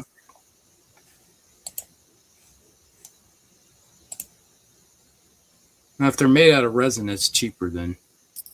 And I can't say, it'll say right in here. I think most of hers were. I know the big ones are because I've been tempted to get one of her bigger ones. It does say miniatures are made from resin. Yep. Yeah. Which I don't have a problem with that. That's fine. That saves a lot of money. Yeah, I mean you gotta do what works too. I'm a metal guy, but I'm nothing against doing that. I like these dryads. You were going to build an army of dryads for fantasy. Yeah, they're really cool. A lot of detail when you zoom in on them. There's like crazy details. $35 and you get 6. Mm-hmm. They're 45 millimeters tall. Mm-hmm. So they're fairly large. Yeah, that would probably match up with the Citadel ones, like metal ones. Yeah. Yep. Yeah, because they're bigger. Yeah. If you had some of the Citadel ones and some of these, it would add some nice flavor. Yeah, because those are female. Like they're clearly female looking, and it'd be kind of cool. Yeah, it'd be super cool. Now I'm looking at this thing here. That's kind of cool. Yeah, that's freaking cool. Is that when I'm playing this Uncharted Seas, you could have this as a dragon in the game. It. That'd be kind of cool. Just like, you put it on its little base and you're going out there and chomping on warships. Mm-hmm. Man of War. Yeah. Man of War also, yeah. And these dragons. Yeah, the dragons are just like so cool. So many cool textures and stuff. 165 millimeters by 190. That's big. Yeah, it's life-size dragon. 6 by 7. Yeah, 6 inches by 7 inches. Yeah, ish. It was 150 is about 6.5 by 7-ish, 7.5 somewhere in there. Math is hard. doing the conversion in my head from Hydra, $80. Wow. Made of resin. That's got to be huge. Cool. That's got to be a monster. It might even say how big, or sometimes she has a measurement next to it. Look at that thing. That is so cool. That would be cool. I mean, like I'm thinking my your Dark Elf army would be like, I must have this in my army. Yeah, I know. That's what I was thinking too. Let's see, it gives the dimensions 110 from top to the head. Oh, okay. Roughly 5 inches. Is that what it is? Yeah. 4 inches would be 100. So roughly almost 4.5, 5, somewhere there. Yeah, that's a nice little model. Yeah. My thoughts exactly. Is this the game? Goes with it? No, actually, to be honest, I don't know what that is. 128-page hardback. I mean, maybe it is, but I don't know what it is. War game of heroism and adventure. If you look at the bottom right-hand corner, does that say Osprey? I think it is. Looks like it. I think it's an Osprey game, Warriors of Athena. I think it's basically it's like a fantasy ancient setting. Yeah, it's Osprey.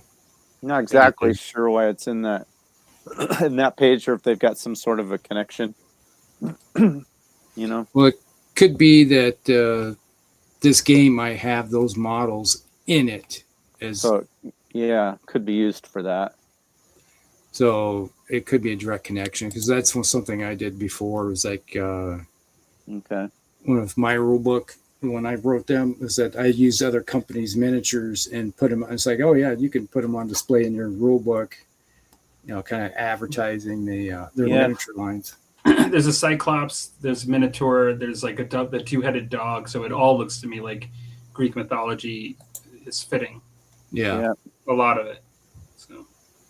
And let's think of the dimension of this big guy. Oh.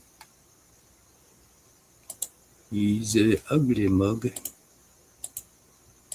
Oh, Lissy, what is wrong with you? And I got the service. Big doggy. Yeah, that's cool. Ugly looking pug. Oh, I said 2. From the angle, it looked like 2, but that makes more sense if it's 3. Yeah. I know that it's just one of many of the comments, but it looks like Simon says that I believe he's talking about this one. He says it's the same guy that did Stargrave and Frostgrave. It's a new skirmish game. Okay. It looked like a skirmish game by the cover. Okay. That's a nice little website of goodies. Yeah. Mm-hmm. And that's on, Footsore, which if you don't, I mean, a lot of people, like, you probably haven't seen it, have you, Palmer? And you like Footsore miniatures? Yeah, no, I'm in all fairness, I'm fairly tunnel vision sometimes. Like, well, most people are. I go onto something and I'm like, where are my Vikings? Like, where I'm like looking just for what I'm looking for. Yeah, you go straight to the saga section. Yeah, exactly. Right. And that's why, even though it's a website people know, they don't maybe know that's there. I've seen gangs is like Test of Honor gangs. I've seen Gangs of Rome before. Yep. Mortal Gods, Baron's War. Obviously, we've got the Baron's War. We know.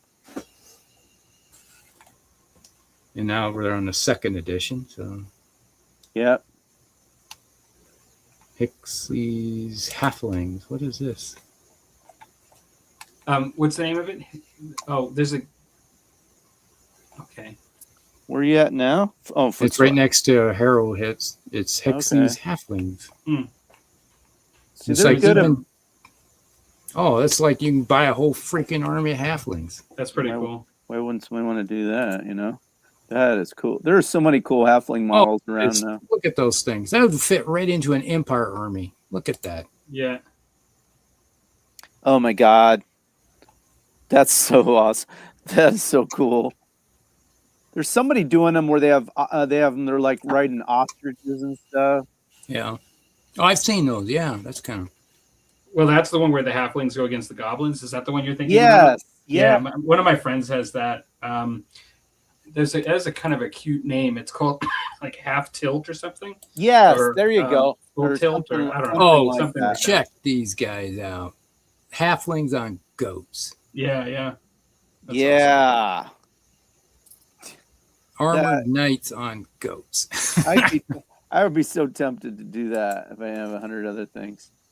So you build an entire halfling army for your empire, and then these halflings on. Just have them. They count And as. you got look at this. It's a halfling goat regiment. Gosh. With lances. Oh my Get god. out of here. Yeah. So you got your for Empire you have the units that what's the Knights Panther or something, or yeah, all those guys. yeah. You could be using these instead. Yeah. And That you just would be use the same cool. stats. Yeah, count as, you could do Yeah. a horn, count as. Somebody look at that and like, wait, this is my halfling army. They're super soldiers. Heck yeah, obviously. Oh, that's giving me bad ideas. One of the common themes, though, is that like all of the sculpts look really amazing on the Footsore website. Oh yeah, it's Yeah, they do a good job of getting them photographed, painted, displayed. Oh, here we go. See, you could literally have an Empire army that way. Are these metal? Do you know? I I I'll don't know tell why I you in have a to always second here. ask, but I would wonder. Sculpted by Paul Hicks. Yeah, that's right. 3 foot cylinder base included, unpainted. Doesn't say. I gotta say these have to be metal. That would be my $18 for that. That's got to be metal. Okay. Yeah. Be I'm my looking at the guess. price. It's got to be metal. Yeah. Okay. Is there a way to back out to the front page of it and they have a description at the top? Oh, that's true. In there, maybe? 28 mil range, all Landschnick vibe. Schneck. 3 mile.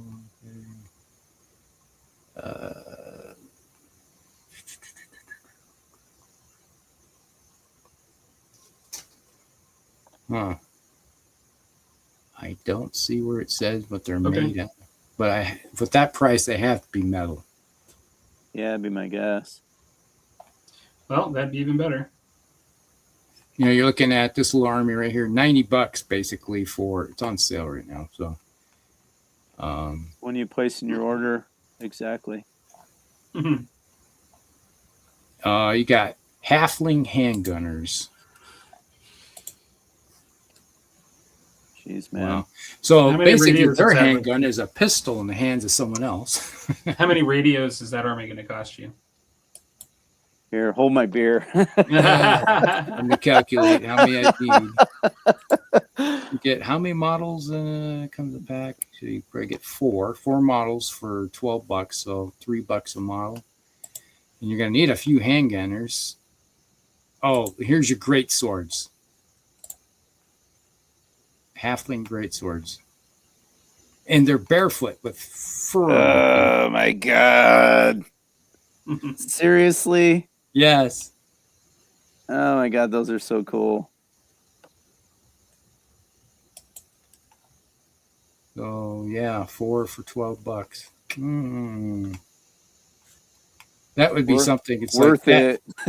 Oh, it's like to fill out the Empire army I have. These would actually fit the bill pretty good. It would be awesome. Because most of my stuff for my Empire army is true 28, so these would scale in fairly nicely. Yep. Bad ideas abound. Mm-hmm. The later it gets at night, the better the idea sounds. You ever notice that? Yeah, the more you drink, the better the eyes do. And you got the foot command. It's okay with this. With the halfling army, a feast of halflings, you get a little smattering of everything. So basically, you get a blister of everything. How much is that? 90 you said or something? $89. Yeah. Then you just buy more packs of other things to fill it in better. Okay. Wonder how long it takes to get here. Well, where are these guys located? UK. Okay. Everything cool comes from the UK, right? Miniatures Yeah. is like, or Europe. Oh, and then they have more than that. So then they have, if you look under their different subcategories, you have 1918 to 1939, the Irish War of Independence. No way. Yeah. I'm gonna check. See, look at there. Look at these guys. Seriously? Bunch of irregular looking troops. Some of them are regulars.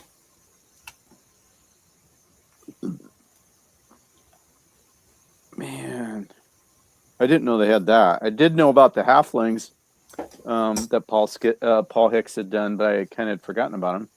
Yeah, it's like there is a lot, even more range of models in this store here. And let's look at Normans. Look at these Normans. Oh yeah, I really like those. And for $86 for Baron's War, you could get a 500-point warband of Normans. Yeah, I'm going to be likely picking that band up after I do my Vikings at one point. Yeah. I'm looking at getting those because I do so much Dark Ages, and everybody likes to have knights at one point. I have friends that play Normans already, but I'm not going to. It's kind of like the whole thing with Warhammer. Like everybody wants to play Space Marines. Like I'm not going to not have a war band of knights. Yeah, like and so I'm likely going to get their Normans after I've painted their Vikings. That sounds good. Yeah, it'll be fun. And I'm just really looking forward for the Baron's War Conquest.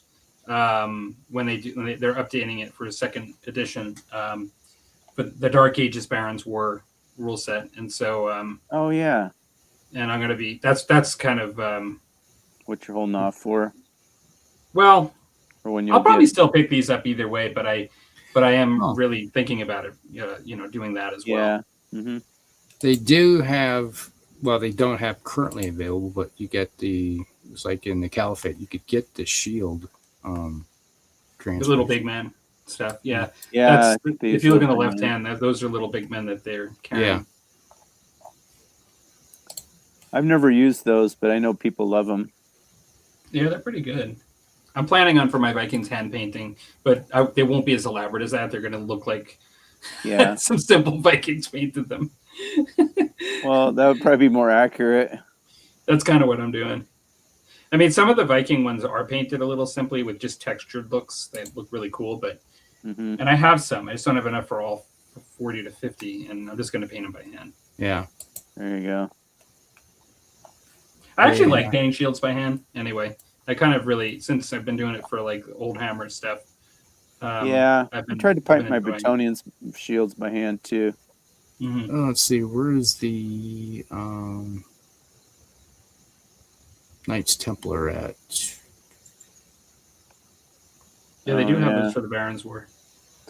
Yeah, Josh at Crown of Command, he's been working on some Knights Templar for Baron's War. Gothic Germans, Goths, Germans, Welsh, Saxons, Irish, Caliphate, Romans, Saxons, Normans, Galens.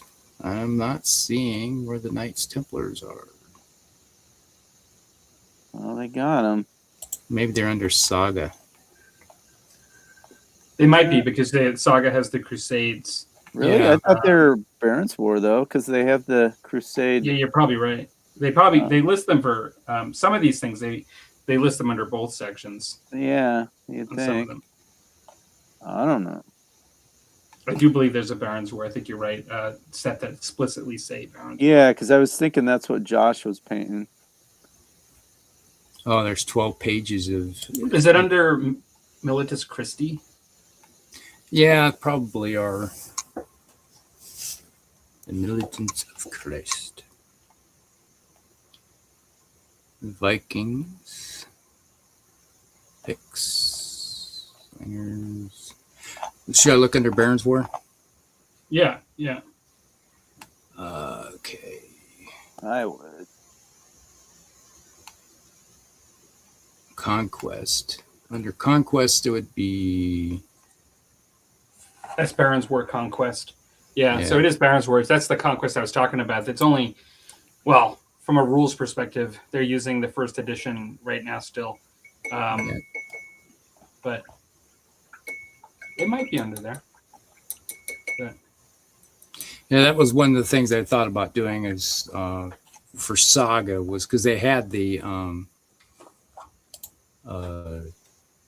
Crusades under Saga. Mm-hmm. Mm-hmm. Yeah, I never really got out of, for the historical part, got out of Dark Ages. I kind of limited myself to that. But they do have so many different things that you can mess with. Yeah, they have like also the Age of Hannibal, like the Ancients too. Yeah. One of my friends just came into a stash of miniatures, a lot of miniatures. And he has some beautiful, he doesn't know which company it is, but he has some beautiful late Romans, and he offered to put together an army for me to just give it to me. Oh, wow. Yeah, it's kind of, they look really nice too. I'll show them at one point. They look really nice. You don't know who they're from, though, huh? No, he didn't know who the sculptor was, so I'm going to have to, if I'm curious, I'll have to go research. searching. Yeah. Okay, you got the warrior monks here. Yeah.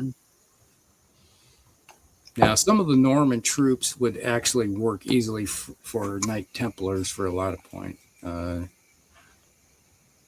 For with how they looked for some of the troops. Irish.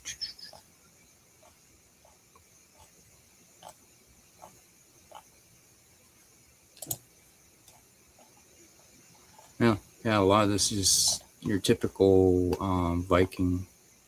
Mm-hmm. No. And no, that's it. Made them through all of those. They're hidden in there somewhere.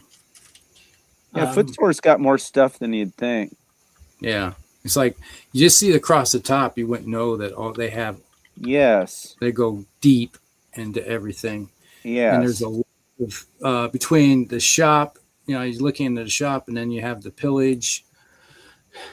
Do you want me to show you them, Rusty? Because I've already found them. You want me to show them to you? Okay. Yeah. Let me Yeah. back out here. Yeah. I will do this, remove this, and go to you.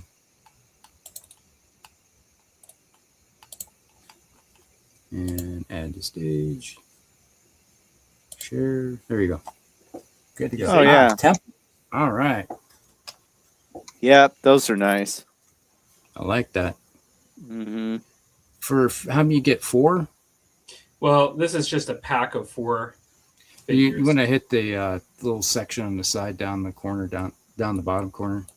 That You one? got the green thing. Yeah, there. Get that out of the way. Related products. Baron's War Foot Retinue.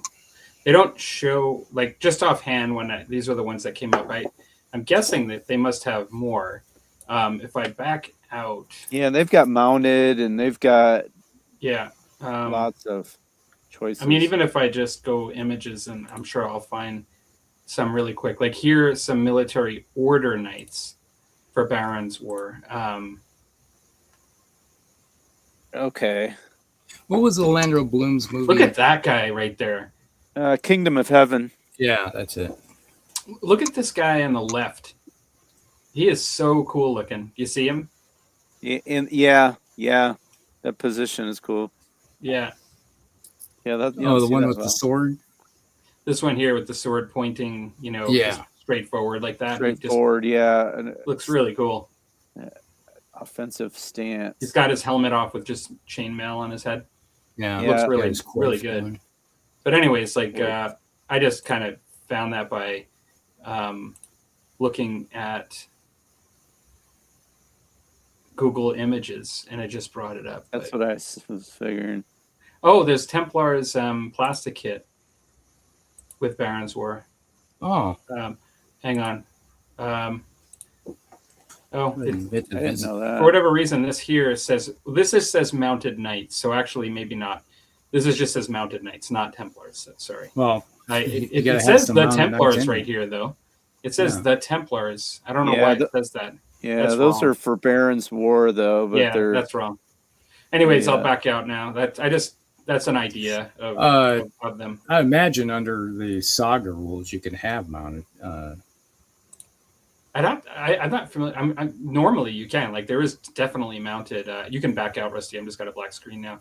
Unless I would imagine that if you were to look in Saga at I think they call them Militz Christi for the Crusades, that they would absolutely have options for mounted, but I'm not familiar with the rule set, so I can't say it because I've seen it.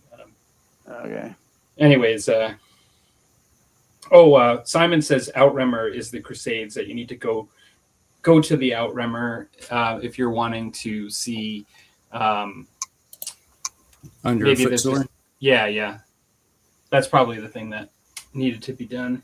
And I wouldn't have known that, like, just off the top of my head. So, I guess I'm not seeing that section.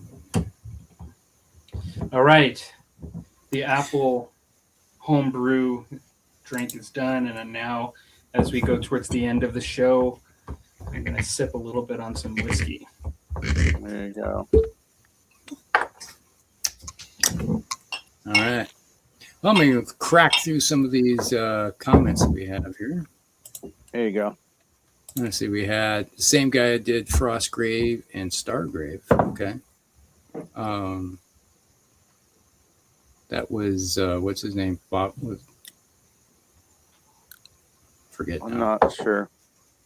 I don't know if I even know. Oh, McCullough. Bob McCullough. Okay.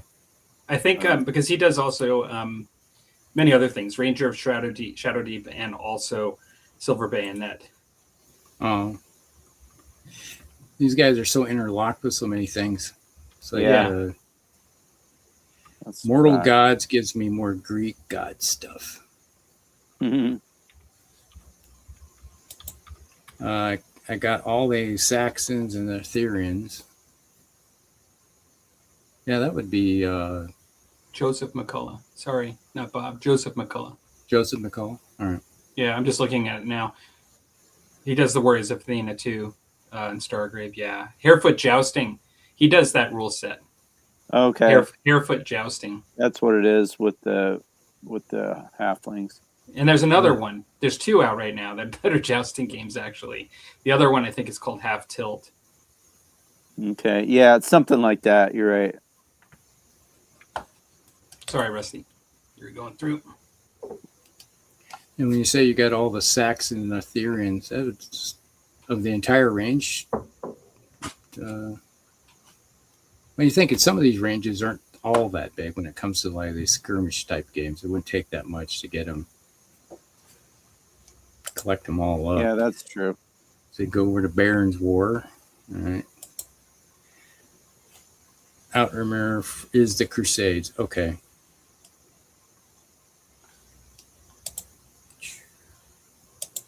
And he kept yelling at us, "Go, go, go!" Yeah, please look at the comments. I'm here. I'm helping. I'm trying to help you. Yeah. Guys are yakking. We had tunnel vision. Yeah. And he was like, "Stop it! Please, just go over here. You're not listening." Listen. I'm starting to cry. I got the entire set of Crusaders. Oh wow. Yeah. Good Have you choice. painted them? Just curious. Yeah, that'd be interesting to see them all painted up. Share the stuff if you got them painted. He said he buys a lot of footsore. Yeah, if you sound like it, just like if you're Preaching going to the choir then when we brought up footsore tonight. Yeah. He says they're primed. Sometimes it's nice though getting them primed because you can see, like if it's metal miniatures, you can just see them so much better. You can go forth and say, "I am Optimus Prime." Optimus Prime. Yeah, that would be. That's what I was just telling Jesse tonight. He's working on some Games Workshop. What's the skirmish game they have? It's got the for 40K. The 40K Kill Team. No, it's the other one where they got this. They're fighting in the city in the sewers and stuff. Oh yeah, I know what you're talking about. It's like that version, the 40K version of Mordheim. Yeah, is the way I think of it, but I know what you're talking about. Yeah, he's got a whole bunch. I've never played it actually, but I know what you're talking about with the gangs. He's got some gangers basically, and he's like, "Oh, I'm putting them all together, so you got to prime them." That's the next step. Get him primed. I heard he's getting into Relic Blade too. Yeah, he is. He's want me to get into. Wants me to. I think it's the undead section. Yeah. Of Relic Blade. Cool. Because he's got Monday. He has a bunch of miniatures coming in, and it's supposedly coming in the mail. Nice. Which I can guarantee you, probably if he wants to play with them and paint them, he'd probably be sitting on my table eventually here. Yeah, that's what I was gonna say. Cool. An upcoming project then, Rusty? Yep. It could be. You never know what's lurking in yonder window. So yeah, just another system. And I'm trying to. I was talking to some of the guys tonight. They were over at the shop because I was dropping off Mortarian, and somebody was working on. So go ahead, and they went to what's the Adepticon? Adepticon, yeah. They were talking about Adepticon. One of them said, "Yeah, we're playing some Blood and Plunder," and I was like, "Yeah, I know." And Jesse says, "Oh yeah, Rusty knows about Blood and Plunder." And I said, "Yeah, I know a lot about Blood and Plunder." Do they have a? Are they still on the first edition? They're on a second edition now, right? Well, it's sort of the second edition really wasn't much of a change. It just changed the. But is your pictures in the second edition too, or just in the first? Yeah, edition? a lot of stuff still in the second edition. Cool, that's awesome. Yeah, yeah, that's nice. Pretty sweet. It's a fairly large book. They when they brought out the new book, it's like made on parchment paper type, really heavy. Mm-hmm. Oh, cool! It's got that old look to it. It's really cool. Nice. That is cool. And I was sharing some pictures of. It's like, oh yeah, it's like I brought up my my sloop that I had painted up, and I said, "Hey, I mean this thing," and he's like, "Oh, that's cool." And he's like, "You got some Blood and Plunder," and then we got into the Blood and Plunder discussion about it, and it's like, yeah, well, yeah, I know a lot about Blood and Plunder because someone painted the very first models for him. And it's like, and they're like, "Oh, the guys are really cool." Yeah, I know because I'm friends with them. I was like, mm-hmm. And you're one step away from South Park too, right? yes, because they're friends with South Park. yes, Or they are the South Park guys, aren't they? Some of them. Yeah, some of the guys they're really big down there, so that it's kind of interesting is that the entire Blood and Plunder cast crew there, they got South Park. Yeah, because they invested in Blood and Plunder, or I don't know how the relationship works. I think it's more or less that they like the game, and so they interact with them a lot. It's a small group of guys down in Florida that play all the time. Yeah, cool. Yeah, it's pretty sweet. Well, maybe we'll get into the next topic for the next show, and we'll come up with another backup, and we'll get into that next topic for the next. There's one thing I just wanted to share real quick. Oh yeah. Let's see that one. There's a Kickstarter that's going on right now. Oh yeah, I saw you sent that. Where'd it go? I had it. Shared it. You shared it with me for sure. Yeah. Was it in our group or? Yeah, it was with our group. Maybe I have to go look in our chat real quick, see if I got it. Andy.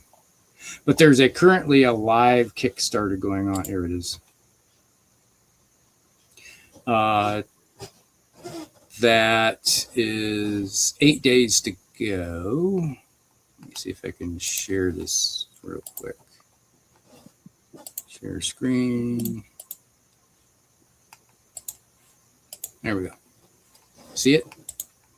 Now I do. Yep. Port of Plunder. Yep.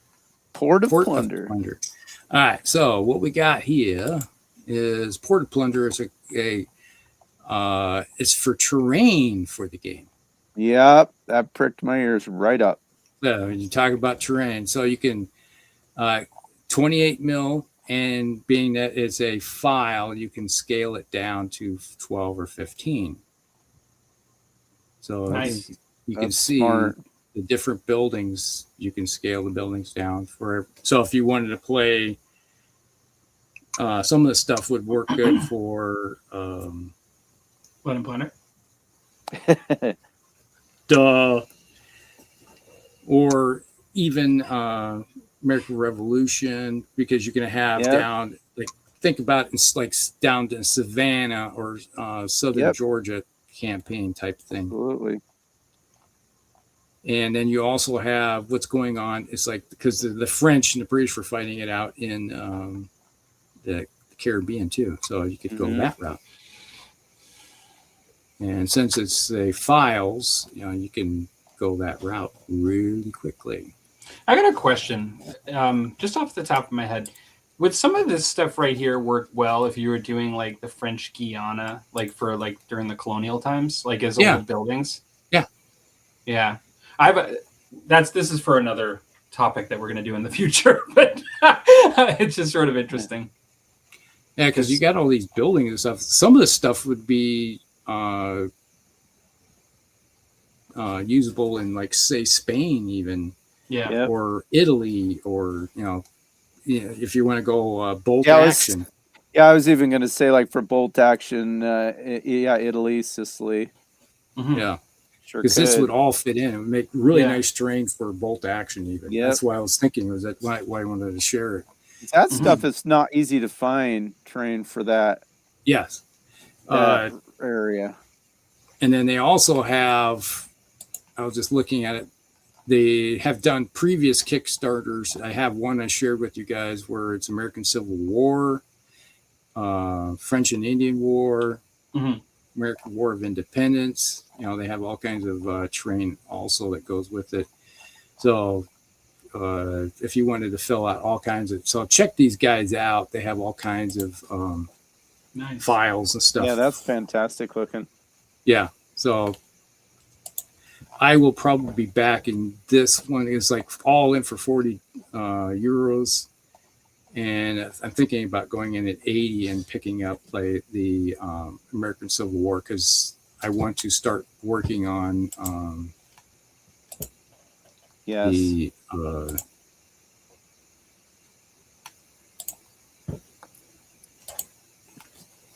my 15 mil or 15 mil American Civil War. I knew what you meant. I didn't know if you meant more specifically a certain battle. Yeah, I want to finish out the Union troops that I have, get them all put together. That's my next project, and I'm going to start on the table here soon. Cool. And then start working on my Confederates, so we can get a game in of that. Yeah, absolutely. On the list. So there we go. Time to hit Rusty up for some buildings. I will be starting the when this Kickstarter is done. I also have some more buildings. I want to finish off everything because I have all the files for my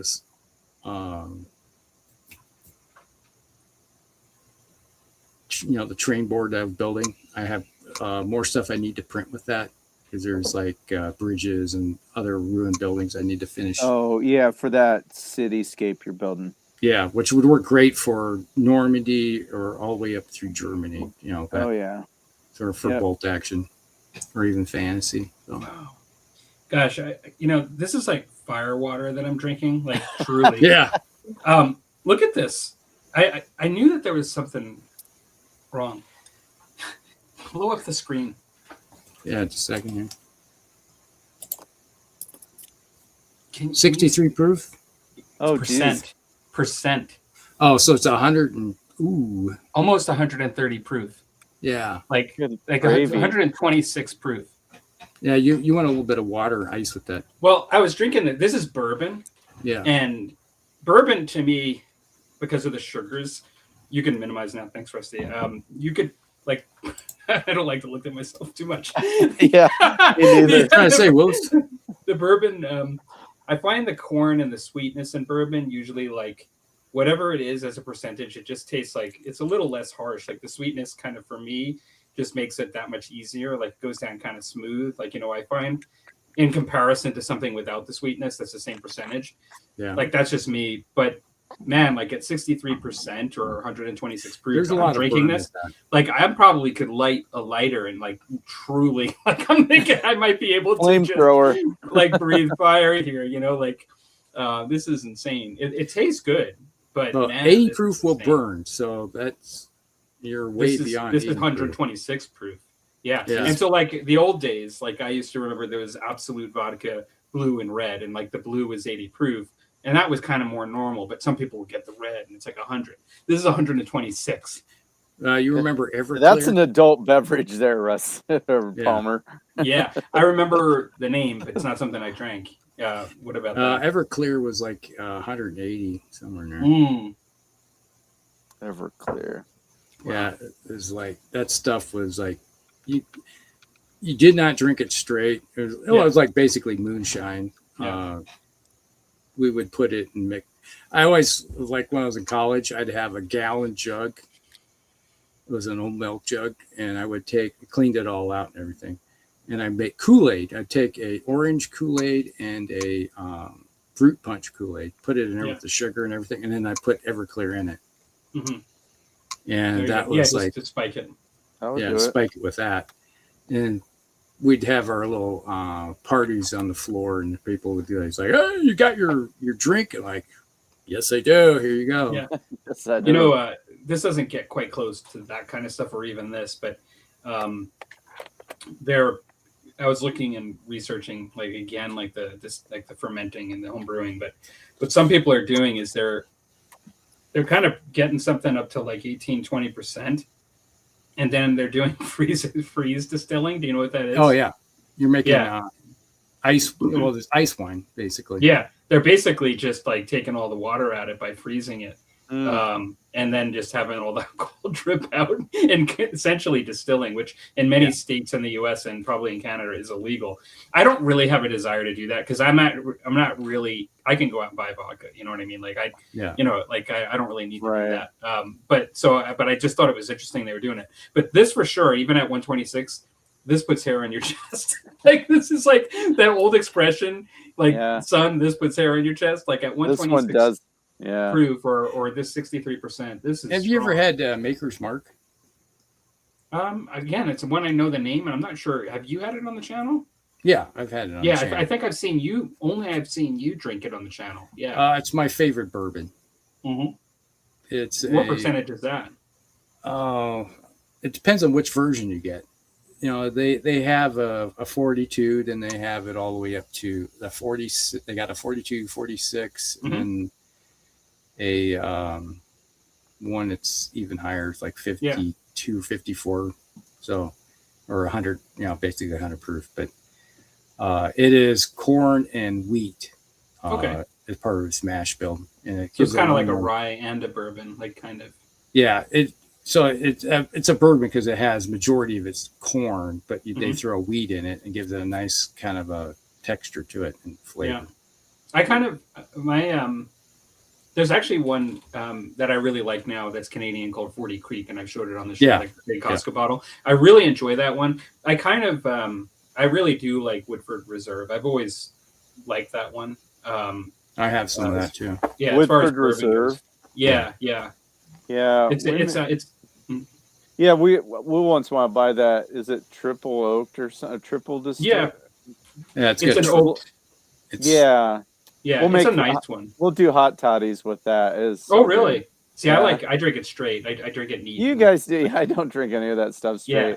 Yeah, I won't blame you for that because even though I think it's like I usually would use like a Captain Morgan, like if I'm where that's from, but I trying to think of, I don't know of a bourbon that I ever mixed with anything, to be honest. Maybe Jack Daniels or something. But the thing is when it comes to like tequila, I'm sorry that I'm like devolving here, like in our discussion, like just talking about alcohol. No, but fine.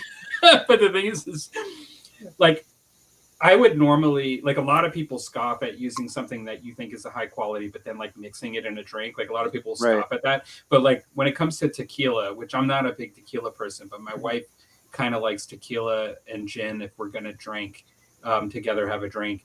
Mm-hmm. I've noticed that that in a margarita, I absolutely can tell the difference with a good tequila or not. Yeah. And it's funny because like before that, I oftentimes would just scoff at that. Like if you told me, you know, that in a like a sugary drink, like a rum and Coke, like, you know, that you know, I could, you know, like to use a high end rum, like in a rum and Coke, like I would just kind of scoff at that or whatever. Yeah. But the thing is, it's like ever since having margaritas and noticing that difference, I'm a bit more open minded. You know, that like even in a mixed drink, sometimes you can tell. You know, I 100% agree. Yes. Yeah. Yes. If like, I was more closed-minded before. You can tell it's bad. I I guess my favorite, if I'm making a mixed drink, I always like a sweet and sour mix with like a rye or a bourbon. Long Island iced tea. You're the Long Island. You like your Long Island iced tea. Long Island iced tea is just taking all kinds of different drinks, and then you put a little sweet and sour, a little bit of cola, and it's like you get it just right, and you're like, oh yeah, nailed it. See, it's funny. I've actually never had one, and I'm from Long Island. Yeah, which was funny. Oh my gosh, isn't that weird? I gotta have terrible. One. That's terrible. Next time you're out someplace and they can I have the Long Island iced tea? I never tried one of these, and they're sorry, who's driving? I'll have a Long Island iced tea.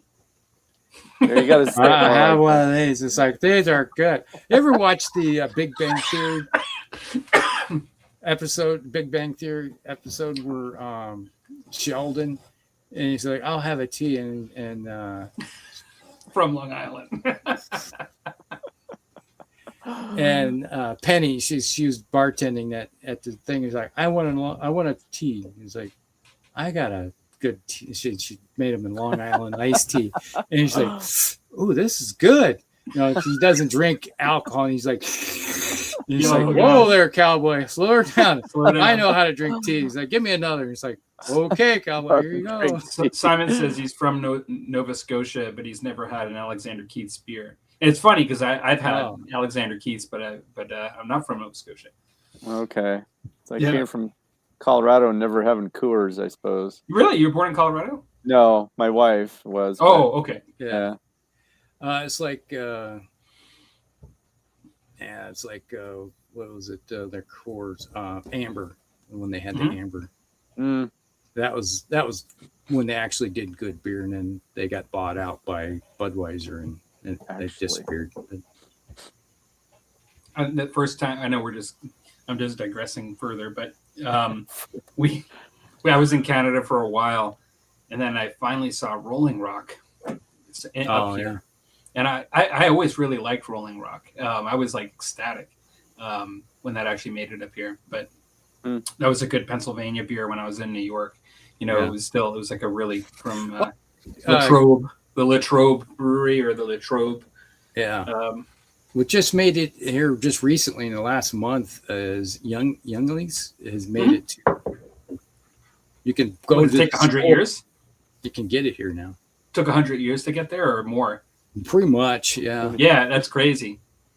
It's like every time my brother, when my niece lives out in Ohio, and it's like every time he'd go out and visit her, he'd come back with a case of beer, and he'd say, "Here you go, have some Younglings." I'm like, "Thank you." And it's like every time I go out, anytime like go to the games convention, when it's like, we got to stop at the store so I can buy a case of Younglings. And now I don't have to. I just go to Hy-Vee 2 minutes away, and I can get all I want. That's good.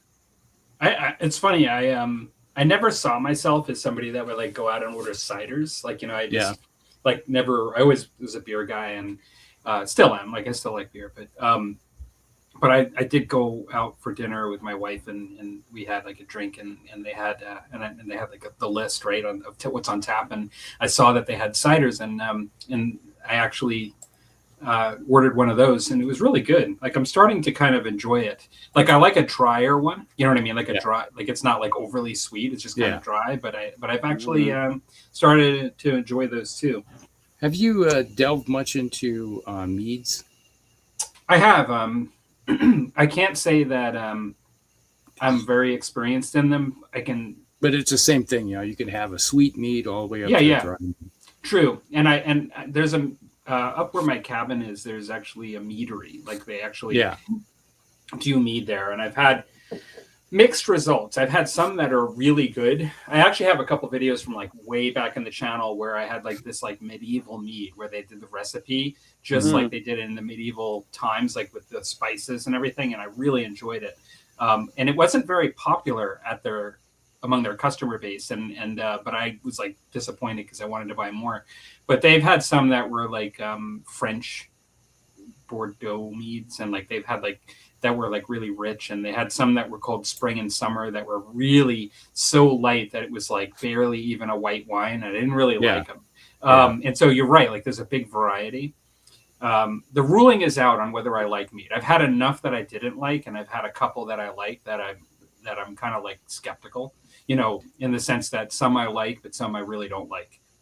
Yeah, we had a winery down here south of town. Party at Palmer's. Sorry, Rusty. You put that up there. Tomorrow's Friday night. We will literally be at your doorstep. You're like, I think you got to fly into Calgary stuff to get there tomorrow night, but we can do it. We can do Palmer it. has enough percentage of alcohol in his possession. It'd be fine. Oh no, do you have more than Rusty though? No. He's drank all is more than I can. I drink through everything I have. I do. It doesn't last long. That it's like he drinks more in one show than I do in a week. Drinks more than he pulls in. Yeah, it's tough to keep. It's always a dry spell. I've gotten better. I used to end up a little bit worse by the end of the show. When we there were seasons where I've actually been like, let's get that show off now. We're just building up your tolerance. You know? Wait, everybody, wait. Pretty soon, Palmer's got his shirt off and he's dancing on the table. We've had a few crazy shows like that I've contributed to more than enough. Oh, goodness. Yeah, I'd say my typical week is like about that much alcohol. You know, that's where I'm at. I have to say, I've opened this bottle probably 2 years ago. Okay. And that's where it's still sitting at. It's like that would be one show for me easily. Yeah, easily. Like, and I'm actually dead serious. Like, I would probably be through that in less than a show. Now, when you think about it, of all the alcohol, I'm not bragging. It's like whatever. You've seen my alcohol display. Yeah, you got quite a stash. It's like you take a little bit here, a little bit there, a little bit. You know, it's like it goes down, but it's not. I don't just attack a bottle. I used to attack a bottle, and it's like I just finished that bottle off and then moved on to the next one. Then I realized, you know what? If I just do a little bit here and there, it's like a hummingbird, just like hit all the flowers. Eventually, get back to the next flower. Simon says spelling is getting hard. I'm curious. What is he drinking tonight? What's his musty drink of choice? Because he's saying spelling is getting hard. Unless he's just getting tired. Yeah, it's probably tired.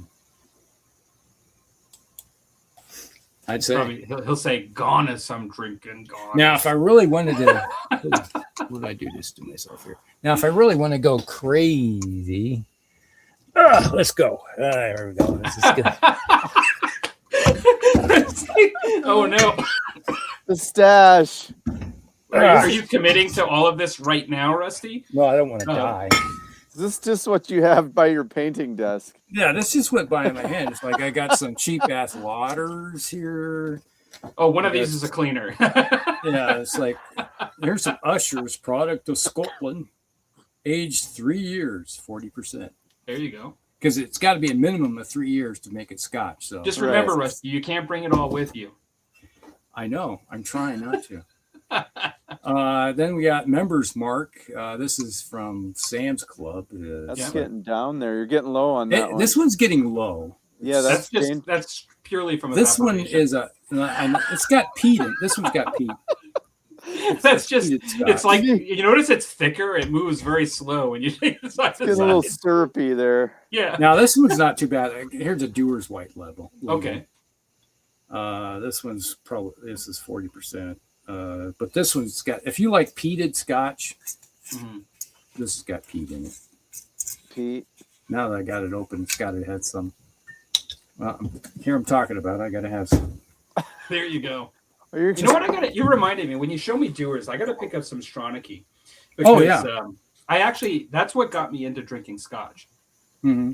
I never drank Scotch. I never liked Scotch until I had Stronach. With the first time I had Scotch, I had what like most people would probably encounter, Glenfiddich 12 year. Oh yeah, just very common, very common. Because I wasn't a Scotch drinker, the first time I had Glenfiddich 12 year neat, I was like, I don't like Scotch. I was just like, this does not taste good, like neat. I can drink it now neat and appreciate it because I've actually like drank Scotch, I think I told the story before, but I basically went into a place and I thought somebody was working there, but it was actually the Dewar's rep. And I told him my problem that I had Glenfiddich 12 year. I don't really understand what people like about Scotch is what I told him. And he's like, well, why don't you try this? And he gave me a sip of the Stronach. And I was like, that's actually pretty good. And so that, and then that's it. Like I actually started drinking Scotch after that. My first experience with Scotch was, I think I was probably 19. My friend Scott was, he was big and started drinking Scotch like crazy because he's got Scottish heritage. And Scott had Scottish heritage, and yes, he does. Scotch. He drank Scotch. Yes. Yeah, that's interesting. That's an easy story to remember. Hard to believe. His name is Scotty. Are you making this up? No, I'm not. So, yeah, we were down at the bar, and he comes over with a couple glasses, and he's like, "What's this?" And he's like, "It's Scotch." I'm like, "Okay," and I take a drink. I'm like, "Yuck," because I'm used to drinking rum. I always been a rum guy, and I was like, "What the heck is this stuff?" Yeah, and it was like I'm trying to taste it. Like there's something likable but not likable, type of thing. There's a lot of things you don't like the first time. Yeah, and it grew up, and the next thing you know, it's like, okay, this is for me. I like this stuff. Mm-hmm. It was 10-year-old, so not bad. I was the same way about beer and coffee. Like I didn't like coffee the first time I tasted it, and I didn't like beer the first time I tasted it. Yeah, I didn't either. I've been addicted to beer since I've been 10. Okay. Now I'm not sounding so bad now. No wonder you were on the Scotch by the time you were 19. Well, it was legal. 18 was legal drinking age, so it's like it was no big deal. I actually was addicted to wine since I was 6. Well, my dad was a big grain belt drinker. Okay. Oh, grain belt. That was disgusting. That sounds like industrial. Is that like something you used to run a machine? It's a beer. It's from Minnesota. Oh, I've never heard of it. Okay. Do they still make it? They don't make it. Yes, you can still get it. You can really. You can get it at Hy-Vee. People drank that in college because it was so dirt cheap. Well, I was in college, like on the other side of the lake in Lake Erie and Buffalo, and we drank Milwaukee's Best, which is on the other side of the lake in Wisconsin. Or we used to call it the Beast in college instead of Best. But the Blue Label, because they had a red and a blue, if I remember correct. They had a Milwaukee's Best and a Milwaukee's Best Light, I think. Yep. Anyways, a blue, I think. Yeah, I used to drink the Blue Label for whatever reason. I don't know why, but I never heard of the one you just said, the grain belt.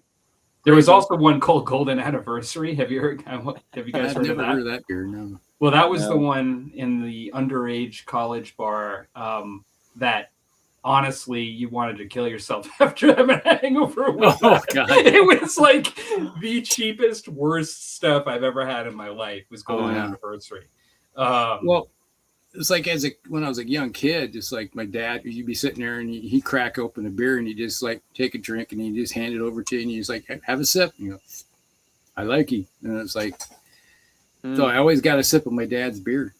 And then every 4th of July, we'd have a big party because my dad's birthday was on the 1st and he would have a 4th of July party. So that would be his birthday party. And we always would take a full sheep, put it on the spigot, and then rotisserie it for the entire. And then for that afternoon, we'd have mutton, like galore, and then there'd be big giant cattle tanks full of beer and ice, and like, hey, it's a day when even the kids were having beer. So. Nice. When I was a little kid, I drank beer, got sips of beer, and I kind of liked it because my dad gave it to me, and I wasn't supposed to have it. Like, and it was just like one of those things, like, I wouldn't say that I really liked beer until I got older, like, just kind of drinking a couple of beers or whatever. But now there's some people that do not mix beer and coffee, and then you get a beer that is flavored with coffee. They brew it with coffee. Well, they have the young kids that drink the energy drinks with alcohol now, right? Yeah, it's been popular for a while, I think. Today we were at the Sky Labs place, and we were talking to the owners. And is that where they make the Terminators, or is that Skynet? Skynet, yeah. Skylab. What did Skylab make? I thought Skylab crashed out of space years ago. Remember that? It did. But it's a place where they sell vintage stereo equipment. Oh, okay. Oh, okay. And that's we're sitting there, and somebody came in with a big giant cooler, and they were a rep for one of the restaurants. They do Monster drinks, the Monster drink rep. Yep. And they were at the restaurant next door. They come in with a cooler full of Monster drinks, ice cold, still frosty on them. And they're like, put them on the counter. And it's like, here you guys go. And it's like, you can have free Monsters. And we're like, the guy's like, you want one? I was like, no, it's got caffeine in it. I don't do caffeine at all. And they look at me, what? It's like, no, I haven't done caffeine since the 90s. And they're like, yeah. How do you stay awake? That's the problem. Yeah. I stay awake. Like, I don't sleep much. Stay awake too much. Yeah. You don't have to have caffeine. I mean, like, I like caffeine, but it's something that if you don't do, you don't need it. Yeah. That's the crazy thing is people don't realize that if you don't do caffeine, your body actually can stay awake better. Yeah. It's caffeine, amazing. As much as I like, see, this is the thing. It's like, you're right. And caffeine puts you on an up-down cycle. So, like, basically, yeah, you get, that's like, the biggest really thing. excitable, and then you get really tired, crash. really excitable. Yeah. The thing, though, is that I used to, well, Dan will laugh at me when he's doing his farming and at the time that he gets up in the morning. But it's like when I had to be at work at 7, like I'd have to get up at like 5:45 and then like be at work at 7, which is like the earliest in my life I ever had to be to work. And I would get out of bed, and because I'm kind of a night person, and I would get out of bed and I would hate just I would be so tired and I would really not like want to be going to work. By the time I had finished 2 cups of coffee and I was in my car with music on, like going to 7, like it was like I was on drugs. Like I was happier than anything in the world. Like because of the caffeine. Walking on sunshine. Yeah, like I was blasting music. I'm like going in. I got 2 cups of coffee, and so the reality. I mean, it is a bit of a drug, like and the reality is. It has its place, like it makes it a lot easier to deal with certain things if you get me up early and stuff. But I agree with you, Rusty, that once you get off of it, it changes everything. Like, yeah, it's amazing. I wake up in the morning. It takes me a few minutes to like the old Buick warming up, but it's like within 10 minutes, I'm like, okay, I'm ready to go. I'm awake now. Yeah, I'm rolling. Yeah, just like get rid of the fog out of the brain, and it's like, all right, once I start moving, it's like, okay, the day's going, I'm ready to rock. And then 2-3 in the morning rolls around, I'm like, I really should go to bed. I'm not tired, but I should. You're a go to special bed. case. Most people don't sleep as less as you do. Like you actually do. But Sleep that's a the lot thing. less. It's like I'm not a person that never ever needed a lot of sleep.